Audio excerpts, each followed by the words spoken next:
Hello everyone, मेरा नाम निष्ठा बंसल है। मैं एक फाइनल ईयर स्टूडेंट ਹਾਂ ਇੰਸੋ ਕਾਲਜ। ਮੈਂ ਆਪਣਾ ਨੀਟ 2020 ਚ ਦਿੱਤਾ ਸੀ। ਮੇਰੇ ਮਾਰਕਸ 683 ਸੀਗੇ ਤੇ ਮੈਂ ਰੈਂਕ 484 ਸੀਗਾ। ਲਾਸਟ ਸੈਸ਼ਨ ਚ ਆਪਾਂ ਨੇ ਇੱਕ ਨਵਾਂ ਚੈਪਟਰ ਸਟਾਰਟ ਕੀਤਾ ਸੀ ਜਿਹਦਾ ਨਾਮ ਬਾਇਓਲੋਜੀਕਲ ਕਲਾਸੀਫਿਕੇਸ਼ਨ ਸੀਗਾ। ਉਹਦੇ ਅੰਦਰ ਆਪਾਂ ਨੇ ਬੇਸਿਕਸ ਪੜ੍ਹੇ ਸੀ ਕਿ ਕਿਹੜੇ ਕਿਹੜੇ ਸਿਸਟਮਸ ਹੈ ਕਲਾਸੀਫਿਕੇਸ਼ਨ ਦੇ, 2 ਕਿੰਗਡਮ, 3 ਕਿੰਗਡਮ, 4 ਕਿੰਗਡਮ ਤੇ 5 ਕਿੰਗਡਮ। ਉਸ ਤੋਂ ਬਾਅਦ ਇੱਕ 3 ਡੋਮੇਨ ਜਾਂ ਫਿਰ 6 ਕਿੰਗਡਮ ਸਿਸਟਮ ਵੀ ਆਇਆ ਸੀਗਾ। ਤੇ ਉਸ ਤੋਂ ਪਹਿਲਾਂ ਇਹ ਕਿੰਗਡਮ ਸਿਸਟਮ ਆਉਣ ਤੋਂ ਪਹਿਲਾਂ ਕਾਫੀ ਸਾਰੇ ਬੋਟਨਿਸਟ ਜ਼ੂਲॉजिस्ट ਨੇ ਕਲਾਸੀਫਿਕੇਸ਼ਨ ਕਰਨ ਦੀ ਕੋਸ਼ਿਸ਼ ਕੀਤੀ ਸੀ ਔਨ ਦੀ ਬੇਸਿਸ ਆਫ ਮੋਰਫੋਲੋਜੀ ਤੇ ਬਾਅਦ ਫਾਈਲੋਜੈਨੀ ਵੀ ਇਨਕਲੂਡ ਹੋ ਗਈ ਸੀ। ਤੇ ਉਸ ਤੋਂ ਬਾਅਦ ਫਿਰ ਆਪਾਂ ਨੇ ਡਿਟੇਲਸ ਆਪਾਂ ਨੇ ਇੱਕ ਓਵਰਵਿਊ ਲਿਖਤਾ ਕਿ 5 ਕਿੰਗਡਮਸ ਕਿਹੜੇ ਕਿਹੜੇ 5 ਕਿੰਗਡਮਸ ਤੇ ਉਹਦੇ ਅੰਦਰ ਕਿਹੜੇ ਕਿਹੜੇ ਆਰਗੈਨਿਜ਼ਮਸ ਆਉਂਦੇ ਨੇ। ਤੇ ਉਸ ਤੋਂ ਬਾਅਦ ਫਿਰ ਆਪਾਂ ਨੇ ਇਨ ਡਿਟੇਲ ਸਟਾਰਟ ਕੀਤਾ ਕਿ ਹਰ ਕਿੰਗਡਮ ਦੇ ਅੰਦਰ ਕੀ ਆਰਗੈਨਿਜ਼ਮਸ ਆਉਂਦੇ ਨੇ, ਅੰਦਰ ਕੀ ਕੀ ਕੈਰੈਕਟਰਿਸਟਿਕਸ ਹੈ ਤੇ ਫਰਦਰ ਡਿਵੀਜ਼ਨ ਕੀ ਹੈ। ਤਾਂ ਆਪਾਂ ਨੇ ਕਿੰਗਡਮ ਮੋਨੇਰਾ ਕਵਰ ਕੀਤਾ ਸੀਗਾ ਤੇ ਉਸ ਤੋਂ ਬਾਅਦ ਆਪਾਂ ਨੇ ਪ੍ਰੋਟਿਸਟਾ ਸਟਾਰਟ ਕਰ ਦਿੱਤਾ ਸੀਗਾ। ਪ੍ਰੋਟਿਸਟਾ ਦੇ ਅੰਦਰ ਆਪਾਂ ਨੇ ਕਿੱਥੇ ਤੱਕ ਕੀਤਾ ਸੀ, ਸਲਾਈਮ ਮਾਊਸ ਤੇ ਹੁਣ ਆਪਾਂ ਪ੍ਰੋਟੋਜ਼ੋਨ ਸਟਾਰਟ ਕਰਾਂਗੇ। ਜਿਹੜੇ ਪ੍ਰੋਟੋਜ਼ੋਨਸ ਹੁੰਦੇ ਨੇ ਉਹ ਸਾਰੇ ਹੈਟਰੋਟ੍ਰੋਫਸ ਹੈ ਤੇ ਦੇ ਲਿਵ ਐਜ਼ ਪ੍ਰੀਡੇਟਰਸ ਔਰ ਪੈਰਾਸਾਈਟ। ਤੇ ਉਸ ਤੋਂ ਬਾਅਦ ਇਹ ਬਿਲੀਵ ਕੀਤਾ ਜਾਂਦਾ ਕਿ ਉਹ ਪ੍ਰਿਮਿਟਿਵ ਰਿਲੇਟਿਵਸ ਹੈ ਐਨੀਮਲਸ ਦੇ। ਉਹਨਾਂ ਨੂੰ ਆਪਦੇ 4 ਮੇਜਰ ਗਰੁੱਪਸ ਦੇ ਅੰਦਰ ਡਿਵਾਈਡ ਕੀਤਾ ਗਿਆ। ਸਭ ਤੋਂ ਪਹਿਲਾ ਹੈ ਐਮੀਬੋਇਡ ਪ੍ਰੋਟੋਜ਼ੋਨਸ। ਐਮੀਬੋਇਡ ਪ੍ਰੋਟੋਜ਼ੋਨਸ ਉਹ ਆਰਗੈਨਿਜ਼ਮਸ ਹੈ ਜਿਹੜੇ ਆਪਣੇ ਫਰੈਸ਼ ਵਾਟਰ, ਸੀ ਵਾਟਰ, ਮੋਇਸਚਰ ਹਰ ਕਿਤੇ ਮਿਲ ਸਕਦੇ ਨੇ ਤੇ ਮੂਵ ਵੀ ਕਰਦੇ ਨੇ ਤੇ ਆਪਣਾ ਖਾਣਾ ਕੈਪਚਰ ਕਰਦੇ ਨੇ। ਤੇ ਕੈਪਚਰ ਦੇ ਪ੍ਰੇ ਬਾਈ ਪੁਟਿੰਗ ਆਊਟ ਸੂਡੋਪੋਡੀਆ। ਇਹ ਤਾਂ ਆਪਾਂ ਬਹੁਤ ਬੇਸਿਕ 9 ਟੈਸਟ ਤੋਂ ਪੜ੍ਹਦੇ ਆ ਰਹੇ ਹਾਂ ਕਿ ਅਮੀਬਾ ਦੇ ਕੋਲ ਕੀ ਹੁੰਦੇ ਨੇ, ਸੂਡੋਪੋਡੀਆ, ਜਿਹੜੇ ਐਸ ਮੋਟਿਲਿਟੀ ਆਰਗਨਸ ਵੀ ਯੂਜ਼ ਹੁੰਦੇ ਨੇ, ਮਤਲਬ ਮੂਵਮੈਂਟ ਲਈ ਤੇ ਆਪਣੇ ਫੂਡ ਕੈਪਚਰਿੰਗ ਲਈ ਵੀ ਯੂਜ਼ ਹੁੰਦੇ ਨੇ। ਉਸ ਤੋਂ ਬਾਅਦ ਆਉਂਦੇ ਕਿ ਜਿਹੜੇ ਮਰੀਨ ਫਾਰਮਸ ਹੈ, ਮਰੀਨ ਫਾਰਮਸ ਦੇ ਕੋਲ ਹੁੰਦਾ ਹੈ ਸਿਲਿਕਾ ਸ਼ੈਲਸ ਉਹਨਾਂ ਦੇ ਸਰਫੇਸ ਤੇ some of them such as ਐਂਟਾਮੀਬਾ ਔਰ ਪੈਰਾਸਾਈਟਸ। ਐਂਟਾਮੀਬਾ ਕੀ ਹੈ? ਪੈਰਾਸਾਈਟ। ਆਪਾਂ ਪੜ੍ਹਦੇ ਹੀ ਹੈ ਕਿ ਜਿਵੇਂ ਐਂਟਾਮੀਬਾ ਹਿਸਟੋਲਟਿਕਾ ਹੈ ਉਹ ਡਾਇਰੀਆ ਕਾਜ਼ ਕਰਦਾ ਹੈ, ਪੈਰਾਸਿਟਿਕ ਡਾਇਰੀਆ। ਇਸ ਤੋਂ ਇਲਾਵਾ ਬੈਕਟੀਰੀਅਲ ਡਾਇਰੀਆ ਅਲੱਗ ਹੁੰਦਾ ਤੇ ਵਾਇਰਲ ਡਾਇਰੀਆ ਵੀ ਅਲੱਗ ਹੁੰਦਾ। ਉਹਦੇ ਸਿੰਪਟਮਸ ਜਿਹੜੇ ਪ੍ਰੈਜ਼ੈਂਟਿੰਗ ਹੁੰਦੇ ਉਹ ਅਲੱਗ ਹੁੰਦੇ ਨੇ, ਇਹ ਬਹੁਤ ਕਲੀਨਿਕਸ ਦੇ ਅੰਦਰ ਯੂਜ਼ ਹੁੰਦਾ। ਉਸ ਤੋਂ ਬਾਅਦ ਅੱਗੇ ਚੱਲਦੇ ਆਪਾਂ ਫਲੈਸ਼ਲੇਟਿਡ ਪ੍ਰੋਟੋਜ਼ੋਨਸ ਤੇ। ਜਿਹੜੇ ਫਲੈਸ਼ਲੇਟਿਡ ਪ੍ਰੋਟੋਜ਼ੋਨਸ ਹੈ ਉਹ ਜਾਂ ਤਾਂ ਫ੍ਰੀ ਲਿਵਿੰਗ ਹੁੰਦੇ ਨੇ ਜਾਂ ਫਿਰ ਪੈਰਾਸਿਟਿਕ ਹੁੰਦੇ ਨੇ। ਤੇ ਉਸ ਤੋਂ ਬਾਅਦ ਇਹਨਾਂ ਕੋਲ ਫਲੈਜਲਾ ਹੁੰਦਾ ਐਜ਼ ਅ ਮੋਟਿਲਿਟੀ ਆਰਗਨ। ਤੇ ਜਿਹੜੇ ਇਹਨਾਂ ਦੇ ਪੈਰਾਸਿਟਿਕ ਫਾਰਮਸ ਹੁੰਦੇ ਨੇ ਉਹ ਬਹੁਤ ਸਾਰੇ ਡਿਜ਼ੀਜ਼ਸ ਕਾਜ਼ ਕਰਦੇ ਨੇ। ਫॉर एग्जांपल स्लीपिंग सिकनेस ਉਹ ਟ੍ਰਾਈਪੈਨੋਸੋਮਾ ਕਾਜ਼ ਕਰਦਾ। ਫਿਰ ਇਸ ਤੋਂ ਬਾਅਦ ਅੱਗੇ ਆਉਂਦੇ ਆਪਾਂ ਸਿਲਿਏਟਡ ਪ੍ਰੋਟੋਜ਼ੋਨਸ ਤੇ। ਸਿਲਿਏਟਡ ਪ੍ਰੋਟੋਜ਼ੋਨਸ, ਜਿਹੜੇ ਸਿਲਿਏਟਡ ਪ੍ਰੋਟੋਜ਼ੋਨਸ ਹੈ ਉਹ ਐਕਵੈਟਿਕ ਹੁੰਦੇ ਨੇ ਤੇ ਐਕਟਿਵਲੀ ਮੂਵਿੰਗ ਆਰਗੈਨਿਜ਼ਮਸ ਹੁੰਦੇ ਨੇ ਕਿਉਂਕਿ ਉਹਨਾਂ ਕੋਲ ਬਹੁਤ ਸਾਰੇ ਸੀਲੀਆ ਪ੍ਰੈਜ਼ੈਂਟ ਹੁੰਦੇ ਨੇ, ਥਾਊਜ਼ੈਂਡਸ ਆਫ ਸੀਲੀਆ। ਤੇ ਉਸ ਤੋਂ ਬਾਅਦ ਉਹਨਾਂ ਕੋਲ ਇੱਕ ਕੈਵਿਟੀ ਹੁੰਦੀ ਜਿਹਦਾ ਨਾਮ ਹੁੰਦਾ ਗਲਟ ਕੈਵਿਟੀ, ਜਿਹੜੇ ਖੁੱਲਦੀ ਆ ਆਊਟਸਾਈਡ ਵਰਲਡ ਨੂੰ, ਮਤਲਬ ਬਾਹਰ ਖੁੱਲਦੀ ਹੈ ਆਊਟਸਾਈਡ ਦੀ ਸੈਲ ਸਰਫੇਸ। ਤੇ ਉਸ ਤੋਂ ਇਲਾਵਾ ਇਹਨਾਂ ਕੋਲ ਜਿਹੜੇ ਸੀਲੀਆ ਹੁੰਦੇ ਨੇ ਉਹ ਇੱਕ ਕੋਆਰਡੀਨੇਟਡ ਮੂਵਮੈਂਟ ਦਿਖਾਉਂਦੇ ਨੇ। The coordinated movement of rows of cilia that cause the water ladle with food to be steered inside into the gullet. ਤੇ ਇਹਨਾਂ ਦੀ ਐਗਜ਼ਾਮਪਲ ਕੀ? ਪੈਰਾਮੀਸ਼ੀਅਮ। ਫਿਰ ਉਸ ਤੋਂ ਬਾਅਦ ਆਉਂਦਾ ਕਿ ਸਪੋਰੋਜ਼ੋਨਸ ਹੈ, ਫੋਰਥ ਕੈਟੇਗਰੀ। ਜਿਹੜੇ ਸਪੋਰੋਜ਼ੋਨਸ ਹੈ ਉਹ ਇੱਕ ਡਾਇਵਰਸ ਆਰਗੈਨਿਜ਼ਮਸ ਹੁੰਦੇ ਨੇ ਤੇ ਉਹਨਾਂ ਕੋਲ ਇਨਫੈਕਸ਼ੀਅਸ ਸਪੋਰ ਲਾਈਕ ਸਟੇਜ ਹੁੰਦੇ ਉਹਨਾਂ ਦੇ ਲਾਈਫ ਸਾਈਕਲ 'ਚ। ਕੀ ਹੈ ਕਿ ਇਨਫੈਕਸ਼ੀਅਸ ਸਪੋਰ ਲਾਈਕ ਸਟੇਜ। ਫਿਰ ਇਹਨਾਂ 'ਚ ਮੋਸਟ ਨੋਟੋਰੀਅਸ ਕਿਹੜਾ? ਪਲਾਜ਼ਮੋਡੀਅਮ ਹੁੰਦਾ, ਉਹ ਮਲੇਰੀਅਲ ਪੈਰਾਸਾਈਟ ਹੈ, ਮਲੇਰੀਆ ਕਾਜ਼ ਕਰਦਾ। ਉਸ ਤੋਂ ਇਲਾਵਾ ਜਿਹੜਾ ਮਲੇਰੀਆ ਹੋਣਾ ਬਹੁਤ ਜ਼ਿਆਦਾ ਸਟੈਗਰਿੰਗ ਇਫੈਕਟ ਹੁੰਦਾ ਹਿਊਮਨ ਪੋਪੂਲੇਸ਼ਨ ਨੂੰ, ਮਤਲਬ ਬਹੁਤ ਡੇਂਜਰਸ ਹੈ। ਹੁਣ ਉਸ ਤੋਂ ਇਲਾਵਾ ਕੁਝ ਹੋਰ ਕੁਐਸਚਨਸ ਆਏ ਸੀਗੇ ਕੁਝ ਮੌਕ ਟੈਸਟਸ ਦੇ ਅੰਦਰ, ਜਿਵੇਂ ਕਿ ਪੁੱਛਦੇ ਕਿ ਐਂਟਾਮੀਬਾ ਤੇ ਅਮੀਬਾ ਦੇ ਅੰਦਰ ਕੀ ਡਿਫਰੈਂਸ ਹੁੰਦਾ ਕਿ ਐਂਟਾਮੀਬਾ ਕੋਲ ਕੰਟਰੈਕਟਾਈਲ ਵੈਕੂਲ ਨਹੀਂ ਹੁੰਦਾ। ਤੇ ਉਸ ਤੋਂ ਬਾਅਦ ਆਉਂਦਾ ਕਿ the contractile vacuole is an important site for excretion and is absent in. ਤਾਂ ਆਪਾਂ ਨੇ ਹੁਣ ਪੜ੍ਹਿਆ ਕਿ ਅਮੀਬੋਇਡ ਪ੍ਰੋਟੋਜ਼ੋਨਸ ਫਲੈਸ਼ਲੇਟਿਡ ਤੇ ਸਿਲਿਏਟਡ ਕੋਲ ਕੰਟਰੈਕਟਾਈਲ ਵੈਕੂਲ ਹੁੰਦਾ, ਬਟ ਪਲਾਜ਼ਮੋਡੀਅਮ ਕੋਲ ਐਬਸੈਂਟ ਹੁੰਦਾ, ਉਹਦੇ ਕੋਲ ਕੰਟਰੈਕਟਾਈਲ ਵੈਕੂਲ ਨਹੀਂ ਹੁੰਦਾ। ਬਟ ਅਗਰ ਆਪਸ਼ਨਸ ਜਿਵੇਂ ਐਂਟਾਮੀਬਾ ਦੀ ਸਪੀਸ਼ੀਜ਼ ਹੋਵੇ ਤਾਂ ਉਹ ਉਸ ਦਾ ਵੀ ਅੱਛਾ ਆਂਸਰ ਹੋਏਗਾ, ਮਤਲਬ ਕਿ ਨॉन पैरासिटिक स्पीशीज ऑफ एंटोमीबा ਹੁੰਦੇ ਆ ਉਹਨਾਂ ਕੋਲ ਕੰਟਰੈਕਟਾਈਲ ਵੈਕੂਲ ਹੁੰਦਾ ਬਟ ਪੈਰਾਸਿਟਿਕ ਕੋਲ ਐਬਸੈਂਟ ਹੁੰਦਾ। ਹੁਣ ਉਸ ਤੋਂ ਬਾਅਦ ਆਉਂਦੇ ਆਪਾਂ ਕਿੰਗਡਮ ਫੰਜਾਈ ਤੇ।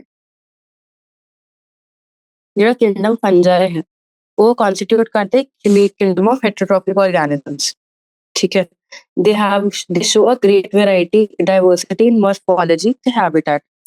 ਆਪਾਂ ਦੇਖਿਆ ਕਿ ਜਿਹੜੇ ਮੋਇਸਟ ਬ੍ਰੈਡ ਹੈ ਜਾਂ ਫਿਰ ਰੋਟਨ ਫਰੂਟਸ ਹੈ ਉਹਨਾਂ ਦੇ ਉੱਤੇ ਆਪਾਂ ਨੂੰ ਬਹੁਤ ਕਾਮਨਲੀ ਫੰਗਸ ਦੇਖਣ ਨੂੰ ਮਿਲ ਜਾਂਦੀ ਹੈ। the common mushroom you eat and the toadstools are also fungi। Mushrooms ਵੀ ਹੈ ਉਹ ਵੀ fungi ਹੈ, toadstools ਵੀ fungi ਹੈ। ਹੁਣ ਜਿਹੜੇ ਵਾਈਟ ਸਪੌਟਸ ਦਿਖਦੇ ਆਪਾਂ ਨੂੰ ਮਸਟਰਡ ਲੀਵਸ ਤੇ ਉਹ ਇੱਕ ਪੈਰਾਸਿਟਿਕ ਫੰਗਸ ਕਰਕੇ ਹੁੰਦੇ ਆ। ਤਾਂ ਜਿੰਨੇ ਵੀ ਆਪਾਂ ਨੂੰ ਇੰਨੀ ਵੈਰਾਈਟੀ ਦੇਖਣ ਨੂੰ ਮਿਲਦੀ ਉਹ ਸਾਰੇ ਫੰਗਸ ਹੁੰਦੇ ਆ। ਆਪਾਂ ਨੂੰ ਹਮੇਸ਼ਾ ਕਿਵੇਂ ਹੇਅਰੀ ਫਿਲਾਮੈਂਟਸ ਦਾ ਸਟਰਕਚਰ ਦੇਖਣ ਨੂੰ ਮਿਲਦਾ, ਉਹ ਫੰਗਲ ਗਰੋਥ ਹੁੰਦੀ ਹੈ। ਉਸ ਤੋਂ ਬਾਅਦ ਆਉਂਦਾ ਕੁਛ ਯੂਨੀਸੈਲੂਲਰ ਫੰਜਾਈ ਹੁੰਦੇ ਆ ਜਿਵੇਂ ਕਿ ਈਸਟ, ਤੇ ਉਹਨਾਂ ਦਾ ਬਹੁਤ ਕਮਰਸ਼ੀਅਲ ਯੂਜ਼ ਵੀ ਹੁੰਦਾ ਬ੍ਰੈਡ ਮੇਕਿੰਗ ਤੇ ਬੀਅਰ ਮੇਕਿੰਗ ਦੇ ਅੰਦਰ। ਫਿਰ ਉਸ ਤੋਂ ਬਾਅਦ ਆਉਂਦਾ ਕਿ ਜਿਹੜਾ ਫੰਗਸ ਹੈ ਉਹ ਡਿਜ਼ੀਜ਼ ਵੀ ਕਾਜ਼ ਕਰ ਸਕਦੇ ਆ, ਜਿਵੇਂ ਕਿ ਵੀਟ ਰਸਟ ਕਾਜ਼ਿੰਗ ਵੈਕਸੀਨੀਆ ਇੱਕ ਇੰਪੋਰਟੈਂਟ ਐਗਜ਼ਾਮਪਲ ਹੈ। ਫਿਰ ਉਸ ਤੋਂ ਬਾਅਦ ਕੁਛ ਹੁੰਦੇ ਨੇ ਜਿਹੜੇ ਐਂਟੀਬਾਇਓਟਿਕਸ ਦੇ ਸੋਰਸਿਸ ਹੁੰਦੇ ਨੇ, ਫॉर एग्जांपल ਪੈਨੀਸਿਲਮ। ਫਿਰ ਜਿਹੜੇ ਫੰਜਾਈ ਹੁੰਦੇ ਨੇ ਕਾਸਮੋਪੋਲਿਟਨ ਹੁੰਦੇ, ਕਾਸਮੋਪੋਲਿਟਨ ਮਤਲਬ ਹਰ ਜਗ੍ਹਾ ਮਿਲਦੇ ਨੇ, ਏਅਰ, ਵਾਟਰ, ਸੋਇਲ ਤੇ ਐਨੀਮਲਸ ਤੇ ਪਲਾਂਟਸ ਤੇ ਵੀ। ਫਿਰ ਉਸ ਤੋਂ ਹੁੰਦਾ ਕਿ they prefer to grow in warm and humid places, warm ਤੇ ਹਿਊਮਿਡ ਪਲੇਸਿਸ। ਇਸ ਕਰਕੇ ਜਦੋਂ ਵੀ ਨਾ ਕੋਈ ਬ੍ਰੈਡ ਪਈ ਹੁੰਦੀ ਉਹਨੂੰ ਹਲਕਾ ਜਿਹਾ ਗਿੱਲਾ ਕਰਕੇ ਉਹਨੂੰ ਕਿਸੇ ਵੀ ਪੋਲੀਥੀਨ ਨਾਲ ਰੈਪ ਕਰਤਾ ਤਾਂ ਤੁਸੀਂ ਰਾਤ ਤੱਕ ਦੇਖੋਗੇ ਉਹਦੇ ਤੇ ਫੰਗਸ ਲੱਗ ਜਾਂਦੀ ਹੈ। So have you wondered why we keep food in the fridge? ਉਹ ਤਾਂ ਹੀ ਰੱਖਦੇ ਆ ਤਾਂ ਕਿ ਆਪਾਂ ਉਹਦੇ ਤੇ ਫੰਗਲ ਜਾਂ ਫਿਰ ਬੈਕਟੀਰੀਅਲ ਇਨਫੈਕਸ਼ਨਸ ਤੋਂ, ਬੈਕਟੀਰੀਅਲ ਗਰੋਥ ਤੋਂ ਉਹਨੂੰ ਪ੍ਰੀਵੈਂਟ ਕਰ ਸਕੀਏ। ਹੁਣ ਆਉਂਦਾ ਅੱਗੇ ਕਿ ਉੱਪਰ ਜਿਹੜਾ ਟੋਡਸਟੂਲ ਹੈ ਨਾ, ਟੋਡਸਟੂਲ ਹੁੰਦਾ ਪੋਇਜ਼ਨਸ ਮਸ਼ਰੂਮ, poisonous mushroom। ਹੁਣ ਇਸ ਤੋਂ ਬਾਅਦ ਆ ਗਿਆ कि जिनमें white spots on mustard leaves होंगे वो कौन कॉज करता है? It is caused by Albugo candida. कौन कॉज करता है? पूरे लिख देंगे ना,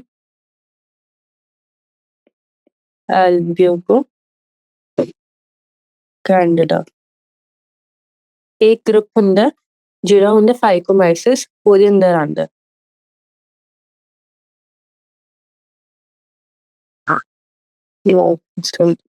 बड़ा अच्छा लगता है।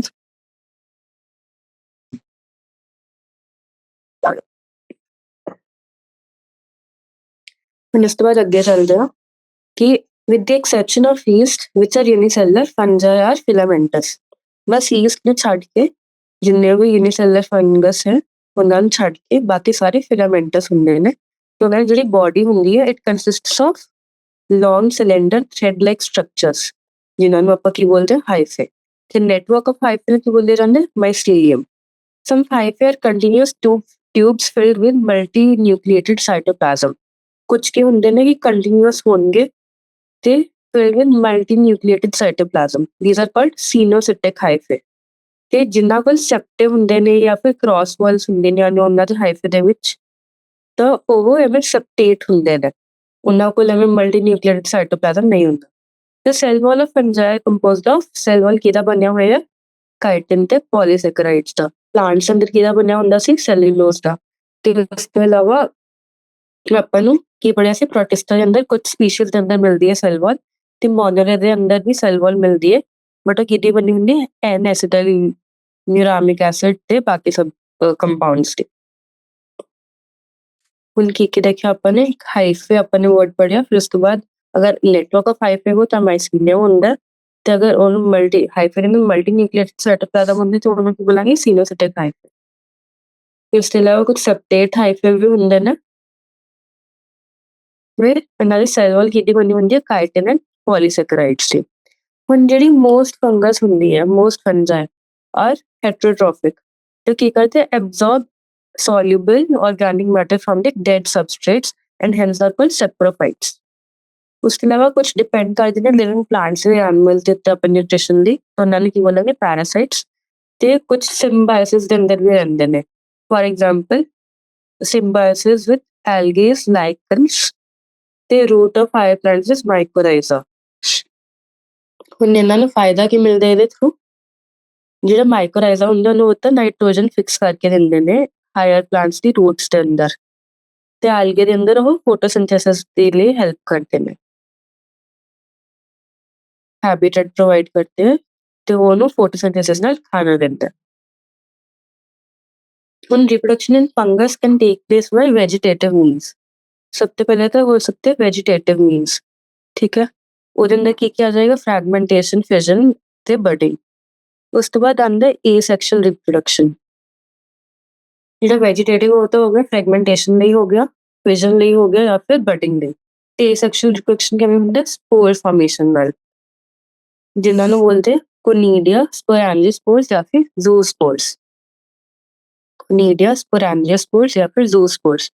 ਤੇ ਉਸ ਤੋਂ ਬਾਅਦ ਫਿਰ ਤੀਜਾ ਮੈਥਡ ਆਉਂਦਾ ਸੈਕਸ਼ੁਅਲ ਰਿਪਰੋਡਕਸ਼ਨ। ਉਹ ਕਿਹਦੇ ਥਰੂ ਹੁੰਦਾ, ਓਸਪੋਰਸ ਦੇ ਥਰੂ ਜਾਂ ਫਿਰ ਐਸਕੋਸਪੋਰਸ ਜਾਂ ਫਿਰ ਬੈਸੀਡੀਓਸਪੋਰਸ।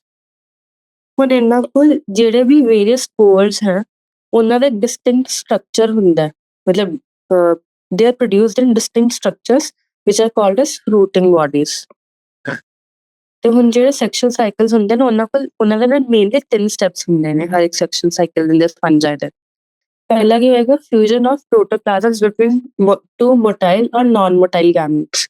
ਮਤਲਬ ਹਮੇਸ਼ਾ ਫਰਟੀਲਾਈਜੇਸ਼ਨ ਤਾਂ ਹੋਣੀ ਹੀ ਹੁੰਦੀ ਹੈ, ਤਾਂ ਉਹਦੇ ਕੀ ਬੋਲਿਆ ਉਹਨੇ ਪਲਾਜ਼ਮੋਗੈਮੀ, ਕਿ ਪ੍ਰੋਟੋਪਲਾਜ਼ਮ ਕੋਈ ਵੀ 2 ਮੋਟਾਈਲ ਜਾਂ ਫਿਰ ਨਾਨ ਮੋਟਾਈਲ ਗੈਮੀਟਸ ਦਾ ਫਿਊਜ਼ਨ ਹੋ ਰਿਹਾ, ਉਹਨੂੰ ਕੀ ਬੋਲਿਆ, ਪਲਾਜ਼ਮੋਗੈਮੀ।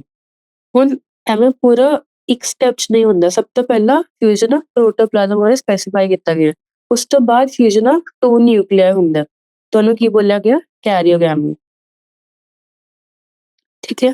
ਫਿਰ ਉਸ ਤੋਂ ਬਾਅਦ ਹੁੰਦਾ ਮੀਓਸਿਸ ਇਨ ਜ਼ਾਈਗੋਟ ਰਿਜ਼ਲਟਿੰਗ ਇਨ ਹੈਪਲੋਇਡ ਸਪੋਰਸ। ਹੁਣ ਜਿਹੜਾ ਜ਼ਾਈਗੋਟ ਬਣਿਆ ਉਹਦਾ ਅੰਦਰ ਮੀਓਸਿਸ ਹੋਏਗਾ ਜਿਹੜਾ ਬਣਾਏਗਾ ਹੈਪਲੋਇਡ ਸਪੋਰਸ। ਹੁਣ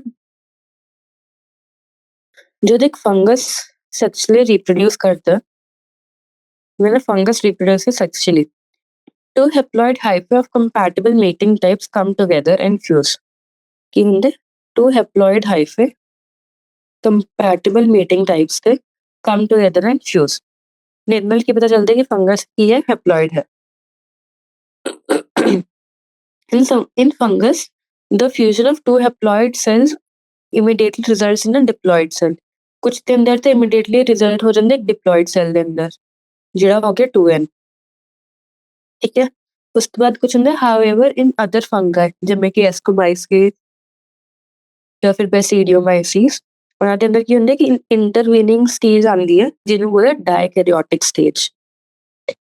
ਇਹਦੇ ਅੰਦਰ ਐਸਕੋਮਾਈਸੀਸ ਤੇ ਬੈਸੀਡੀਓਮਾਈਸੀਸ, ਮਾਈਸਿਟੀਸ, ਇਹਨਾਂ ਦੇ ਅੰਦਰ ਇੱਕ ਡਾਇਕੈਰੀਓਟਿਕ ਸਟੇਜ ਆਉਂਦੀ ਹੈ। ਤੇ ਇਹਨਾਂ ਦੀ ਜਿਹੜੀ ਕੰਡੀਸ਼ਨ ਹੁੰਦੀ ਹੈ, such condition is called a dikaryon and the phase is called dikaryophase। ਇਹਨਾਂ ਦੇ ਫੇਜ਼ ਦਾ ਨਾਮ ਕੀ ਹੁੰਦਾ, ਡਾਇਕੈਰੀਓਨ ਤੇ ਡਾਇਕੈਰੀਆ ਫੇਜ਼ ਆਫ ਫੰਗਸ। ਫਿਰ ਉਸ ਤੋਂ ਬਾਅਦ ਕਹਿੰਦੇ ਲੇਟਰ ਦਾ parental nuclei fuse and the cell becomes diploid. ਉਸ ਤੋਂ ਬਾਅਦ ਜਿਹੜੇ ਨਿਊਕਲੀਆਈ ਹੈ ਉਹ ਫਿਊਜ਼ ਕਰਨਗੇ ਤੇ ਜਿਹੜਾ ਸੈਲ ਹੈ ਉਹ ਬਣ ਜਾਏਗਾ ਡਿਪਲੋਇਡ।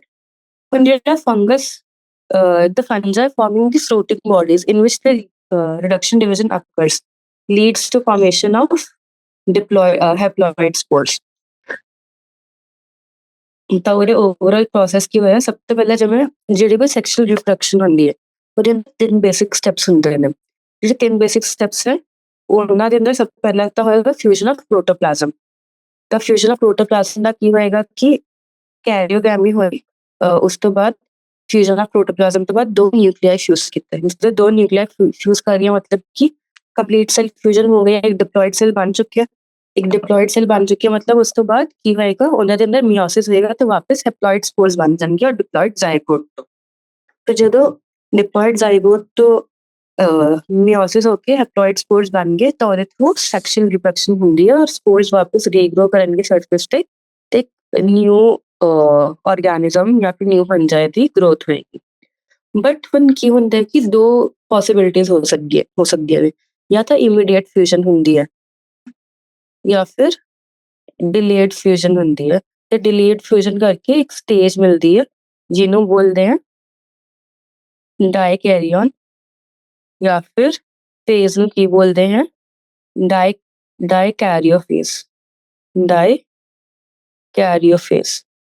ਫਿਰ ਉਸ ਤੋਂ ਬਾਅਦ ਕੀ ਹੈ ਕਿ ਇਹ ਹੁਣ ਕਿਹੜੇ ਫੰਗਸ ਚ ਮਿਲਦਾ?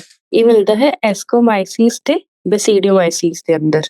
ਤੇ ਇਹਨੂੰ ਆਪਾਂ ਜਿਹੜਾ ਡਿਲੇਟ ਫੇਜ਼ ਹੈ, ਇਹਨੂੰ ਆਪਾਂ 2N ਨਹੀਂ ਬੋਲਾਂਗੇ, 2N ਬੋਲਣਾ ਗਲਤ ਹੈ। ਉਹਨੂੰ ਆਪਾਂ ਕੀ ਬੋਲਾਂਗੇ? N+N। ਇਹਦਾ ਮਤਲਬ ਕੀ ਹੈ? ਜਿਹੜਾ ਡਿਲੇਡ ਫਿਊਜ਼ਨ ਹੋ ਰਹੀ ਹੈ, ਇਹਦੇ ਅੰਦਰ ਪਲਾਜ਼ਮੋਗੈਮੀ ਹੋ ਚੁੱਕੀ ਹੈ, ਪਲਾਜ਼ਮੋਗੈਮੀ ਹੋ ਚੁੱਕੀ ਹੈ, ਬਟ ਕੈਰੀਓਗੈਮੀ ਹਜੇ ਡਿਲੇਡ ਹੈ, ਕੈਰੀਓਗੈਮੀ ਹਜੇ ਹੋਏਗੀ, ਤਾਂ ਕਰਕੇ ਇਹਨੂੰ N+N ਸਟੇਜ ਬੋਲਦੇ ਆ। ਤੇ ਉਸ ਤੋਂ ਬਾਅਦ ਜਦੋਂ ਫਿਊਜ਼ਨ ਹੋ ਜਾਂਦੀ ਹੈ, ਸੈਲਸ ਜਦੋਂ ਫਿਊਜ਼ ਹੋ ਜਾਂਦੇ ਆ, ਉਦੋਂ ਜਾ ਕੇ ਡਿਪਲੋਇਡ ਬਣਦੇ ਆ, ਤੇ ਉਦੋਂ ਉਹਨੂੰ 2N ਸਟੇਜ ਬੋਲਾਂਗੇ। ਠੀਕ ਹੈ।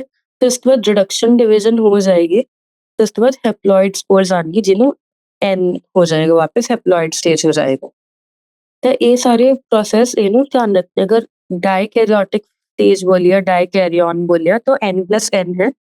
ਤੇ ਉਸ ਤੋਂ ਬਾਅਦ ਜਦੋਂ ਨਿਊਕਲੀਅਰ ਫਿਊਜ਼ ਹੋ ਗਏ ਤਾਂ ਡਿਪਲੋਇਡ ਸਟੇਜ ਹੋਏਗੀ, ਤੇ ਉਸ ਤੋਂ ਬਾਅਦ ਰਿਡਕਸ਼ਨ ਡਿਵੀਜ਼ਨ ਤੋਂ ਬਾਅਦ ਵਾਪਸ ਹੈਪਲੋਇਡ ਸਟੇਜ ਆ ਜਾਏਗੀ।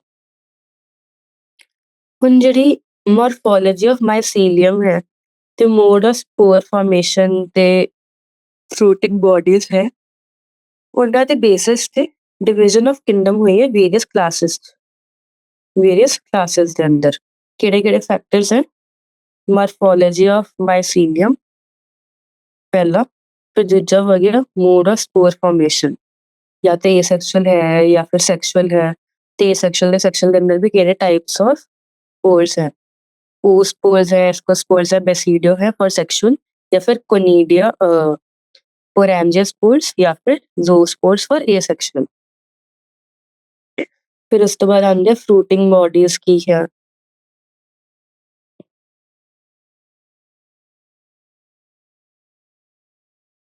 फ्रूटिंग बॉडीज की है, ਤੇ ਇਹਨਾਂ ਦੇ ਬੇਸਿਸ ਤੇ ਕੀ ਹੁੰਦਾ ਕਿ ਵੇਰੀਅਸ ਕਲਾਸਿਸ ਦਾ ਡਿਵਾਈਡ ਹੁੰਦਾ। ਉਹਦੇ ਅੰਦਰ ਪਹਿਲੀ ਕਲਾਸ ਕਿਹੜੀ ਹੈ? ਇਸ ਫਾਈਕੋਮਾਈਸੀਸ। ਜਿਹੜਾ ਫਾਈਕੋਮਾਈਸੀਸ ਹੈ, ਉਹਦੇ ਕੁਝ ਹੋਰ ਨਾਮ ਵੀ ਹੈ, ਜਿਵੇਂ ਕਿ ਲੋਅਰ ਫੰਜਾ ਜਾਂ ਫਿਰ ਐਲਗਲ ਫੰਜਾ। ਹੁਣ ਇਹਦੇ ਅੰਦਰ ਕੀ ਹੁੰਦਾ ਕਿ ਜਿਹੜਾ ਮੈਂਬਰ ਆਫ ਫਾਈਕੋਮਾਈਸੀਸ ਹੈ, ਇਹ ਆਪਾਂ ਨੂੰ ਐਕੁਆਟਿਕ ਹੈਬਿਟੇਟ ਦੇ ਅੰਦਰ ਮਿਲਦੇ ਨੇ, ਐਕੁਆਟਿਕ ਹੈਬਿਟੇਟ ਦੇ ਅੰਦਰ ਮਿਲਦੇ ਨੇ। ਤੇ ਉਸ ਤੋਂ ਬਾਅਦ ਇਹ ਡਿਕੇਇੰਗ ਵੁੱਡ ਤੇ ਵੀ ਮਿਲ ਸਕਦੇ ਨੇ, ਜਾਂ ਫਿਰ ਡੈਮ ਪਲੇਸਿਸ ਦੇ ਅੰਦਰ ਵੀ ਮਿਲ ਸਕਦੇ ਨੇ। Aquatic habitat decaying wood in moisture and damp places ਤੇ ਮਿਲਦੇ ਨੇ, ਜਾਂ ਫਿਰ ਆਬਲੀਗੇਟ ਪੈਰਾਸਾਈਟਸ ਦੀ ਤਰ੍ਹਾਂ ਮਿਲਦੇ ਨੇ ਪਲਾਂਟਸ ਦੇ ਉੱਤੇ।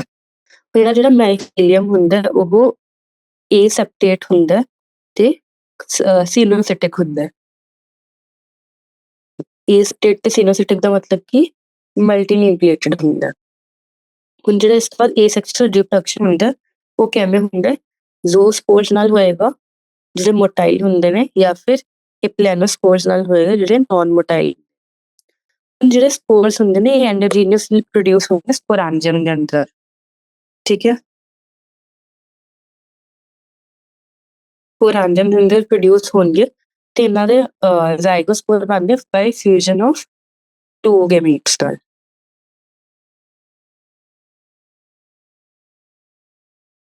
ਫਿਰ ਉਸ ਤੋਂ ਬਾਅਦ ਕੀ ਰਹਿੰਦਾ ਕਿ these gametes are similar in morphology। अगर similar होंगे तो आइसोगैमस बोल देंगे, जे अगर dissimilar होंगे तो इन आइसोगैमस बोलेंगे या फिर ओगैमस बोलेंगे। ਹੁਣ ਇਹਨਾਂ ਦੇ ਅੰਦਰ ਕੁਝ ਐਗਜ਼ਾਮਪਲਸ ਆ ਜਾਂਦੇ ਨੇ, ਜਿਵੇਂ ਕਿ ਮਿਊਕੋਰ ਆਂਦਾ ਹੈ, ਰਾਈਜ਼ੋਪਸ ਆਂਦਾ ਹੈ। ਉਸ ਤੋਂ ਬਾਅਦ ਆਂਦਾ ਕਿ ਐਲਬੀਓਕੋ ਆਂਦਾ, ਐਲਬੀਓਕੋ ਆਪਾਂ ਨੇ ਪੜਿਆ ਸੀ ਹੁਣੀ ਕਿ पैरासिटिक फंगस है मस्टर्ड, जिससे कुछ वाइट स्पॉट्स कॉज करता है। फिर इस तो बाद आंदा अपना एस्कोमाइसीस। तो सब तो पहले एक बार फाइकोमाइसीस ਨੂੰ ਫਿਰ ਤੋਂ ਦੇਖਦੇ ਹਾਂ ਕਿ ਐਕੁਆਟਿਕ ਹੈਬਿਟੇਟ ਤੇ ਡਿਕੇਇੰਗ ਵੁੱਡ ਤੇ ਮਿਲਦੇ ਨੇ। ਇਹ ਇਹਨਾਂ ਨੂੰ ਲੋਅਰ ਫੰਜਾ ਜਾਂ ਫਿਰ ਐਲਗਲ ਫੰਜਾ ਵੀ ਬੋਲਦੇ ਨੇ। ਨਜ਼ਰ ਮਾਈਸੀਲੀਅਮ ਹੈ, ਏਸੈਪਟੇਟ ਜਾਂ ਸਿਨੋਸਿਟਿਕ ਹੈ, मतलब कि मल्टी न्यूक्लिएटेड है। ਕੀ ਹੈ? Multi nucleated. ਫਿਰ ਉਸ ਤੋਂ ਬਾਅਦ ਇਹਨਾਂ ਦੇ ਏਸੈਕਸ਼ੁਅਲ ਰਿਪਰੋਡਕਸ਼ਨ ਜ਼ੂਸਪੋਰਸ ਜਾਂ ਫਿਰ ਐਪਲੈਨੋਸਪੋਰਸ ਨਾਲ ਹੁੰਦੀ ਹੈ, ਜਿਹੜੇ ਐਂਡੋਜੀਨੀਅਸਲੀ ਪ੍ਰੋਡਿਊਸ ਹੁੰਦੇ ਨੇ ਸਪੋਰੈਂਜਮ ਦੇ ਅੰਦਰ। ਫਿਰ ਉਸ ਤੋਂ ਬਾਅਦ ਜਿਹੜਾ ਜ਼ਾਈਗੋਸਪੋਰ ਹੈ ਉਹ ਬਣਦੇ ਬਾਈ ਫਿਊਜ਼ਨ ਆਫ ਟੂ ਗੈਮੀਟਸ। ਹੁਣ ਅਗਰ ਗੈਮੀਟਸ ਸਿਮਿਲਰ ਹੋਣਗੇ ਮੋਰਫੋਲੋਜੀ में तो आइसोगैमस, अगर डिसिमिलर होंगे तो आइसोगैमस या फिर कोगैमस बोलते हैं। ਹੁਣ ਇਹਨਾਂ ਦੇ ਕੁਝ ਐਗਜ਼ਾਮਪल्स ਰਾਈਜ਼ੋਪਸ ਜਾਂ ਬ੍ਰੈਡ ਬੋਲ, ਫਿਰ ਉਸ ਤੋਂ ਬਾਅਦ ਐਲਬਿਊਕੋ ਜਾਂ ਪੈਰਾਸਿਟਿਕ ਫੰਗਾਈ ਔਨ ਮਸਟਰਡ ਤੇ ਮਿਊਕਸ। ਹੁਣ ਇਹ ਡਾਇਗਰਾਮਸ ਹੈ ਕੁਝ। ਪਹਿਲੇ ਡਾਇਗਰਾਮ ਮਿਊਕਸ ਦੀ ਆ, ਫਿਰ ਉਸ ਤੋਂ ਬਾਅਦ ਆਪਾਂ ਨੂੰ ਦਿਖ ਰਿਹਾ ਐਸਪਰਜਿਲਸ ਹੈ, ਫਿਰ ਜੋ ਅਗੈਰਿਕਸ ਹੈ। ਤੇ ਜਿਹੜਾ ਮਿਊਕਸ ਹੈ ਉਹ ਕੀ ਹੈ? ਫਾਈਕੋਮਾਈਸੀਸ ਮਾਈਸਿਟੀਸ ਫਾਈਕੋਮਾਈਸਿਟੀਸ।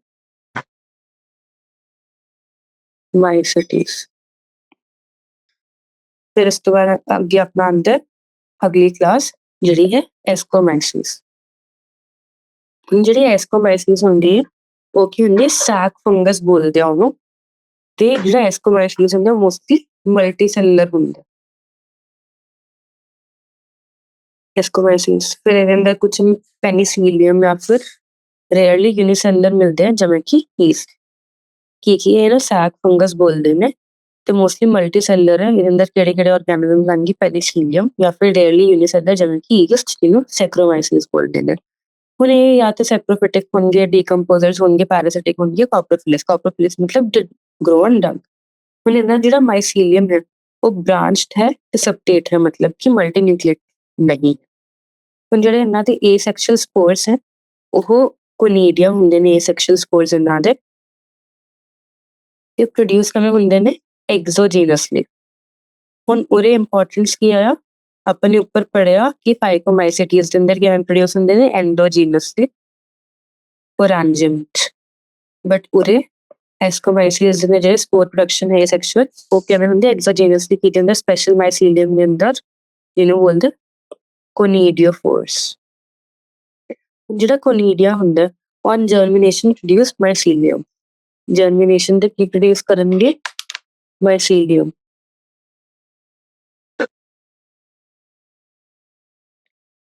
ਫਿਰ ਉਸ ਤੋਂ ਬਾਅਦ ਕੀ ਹੁੰਦੇ? ਜਿਹੜੇ ਸੈਕਸ਼ੁਅਲ ਸਪੋਰਸ ਹੈ ਐਸਕੋਸਪੋਰਸ ਹੁੰਦੇ ਨੇ।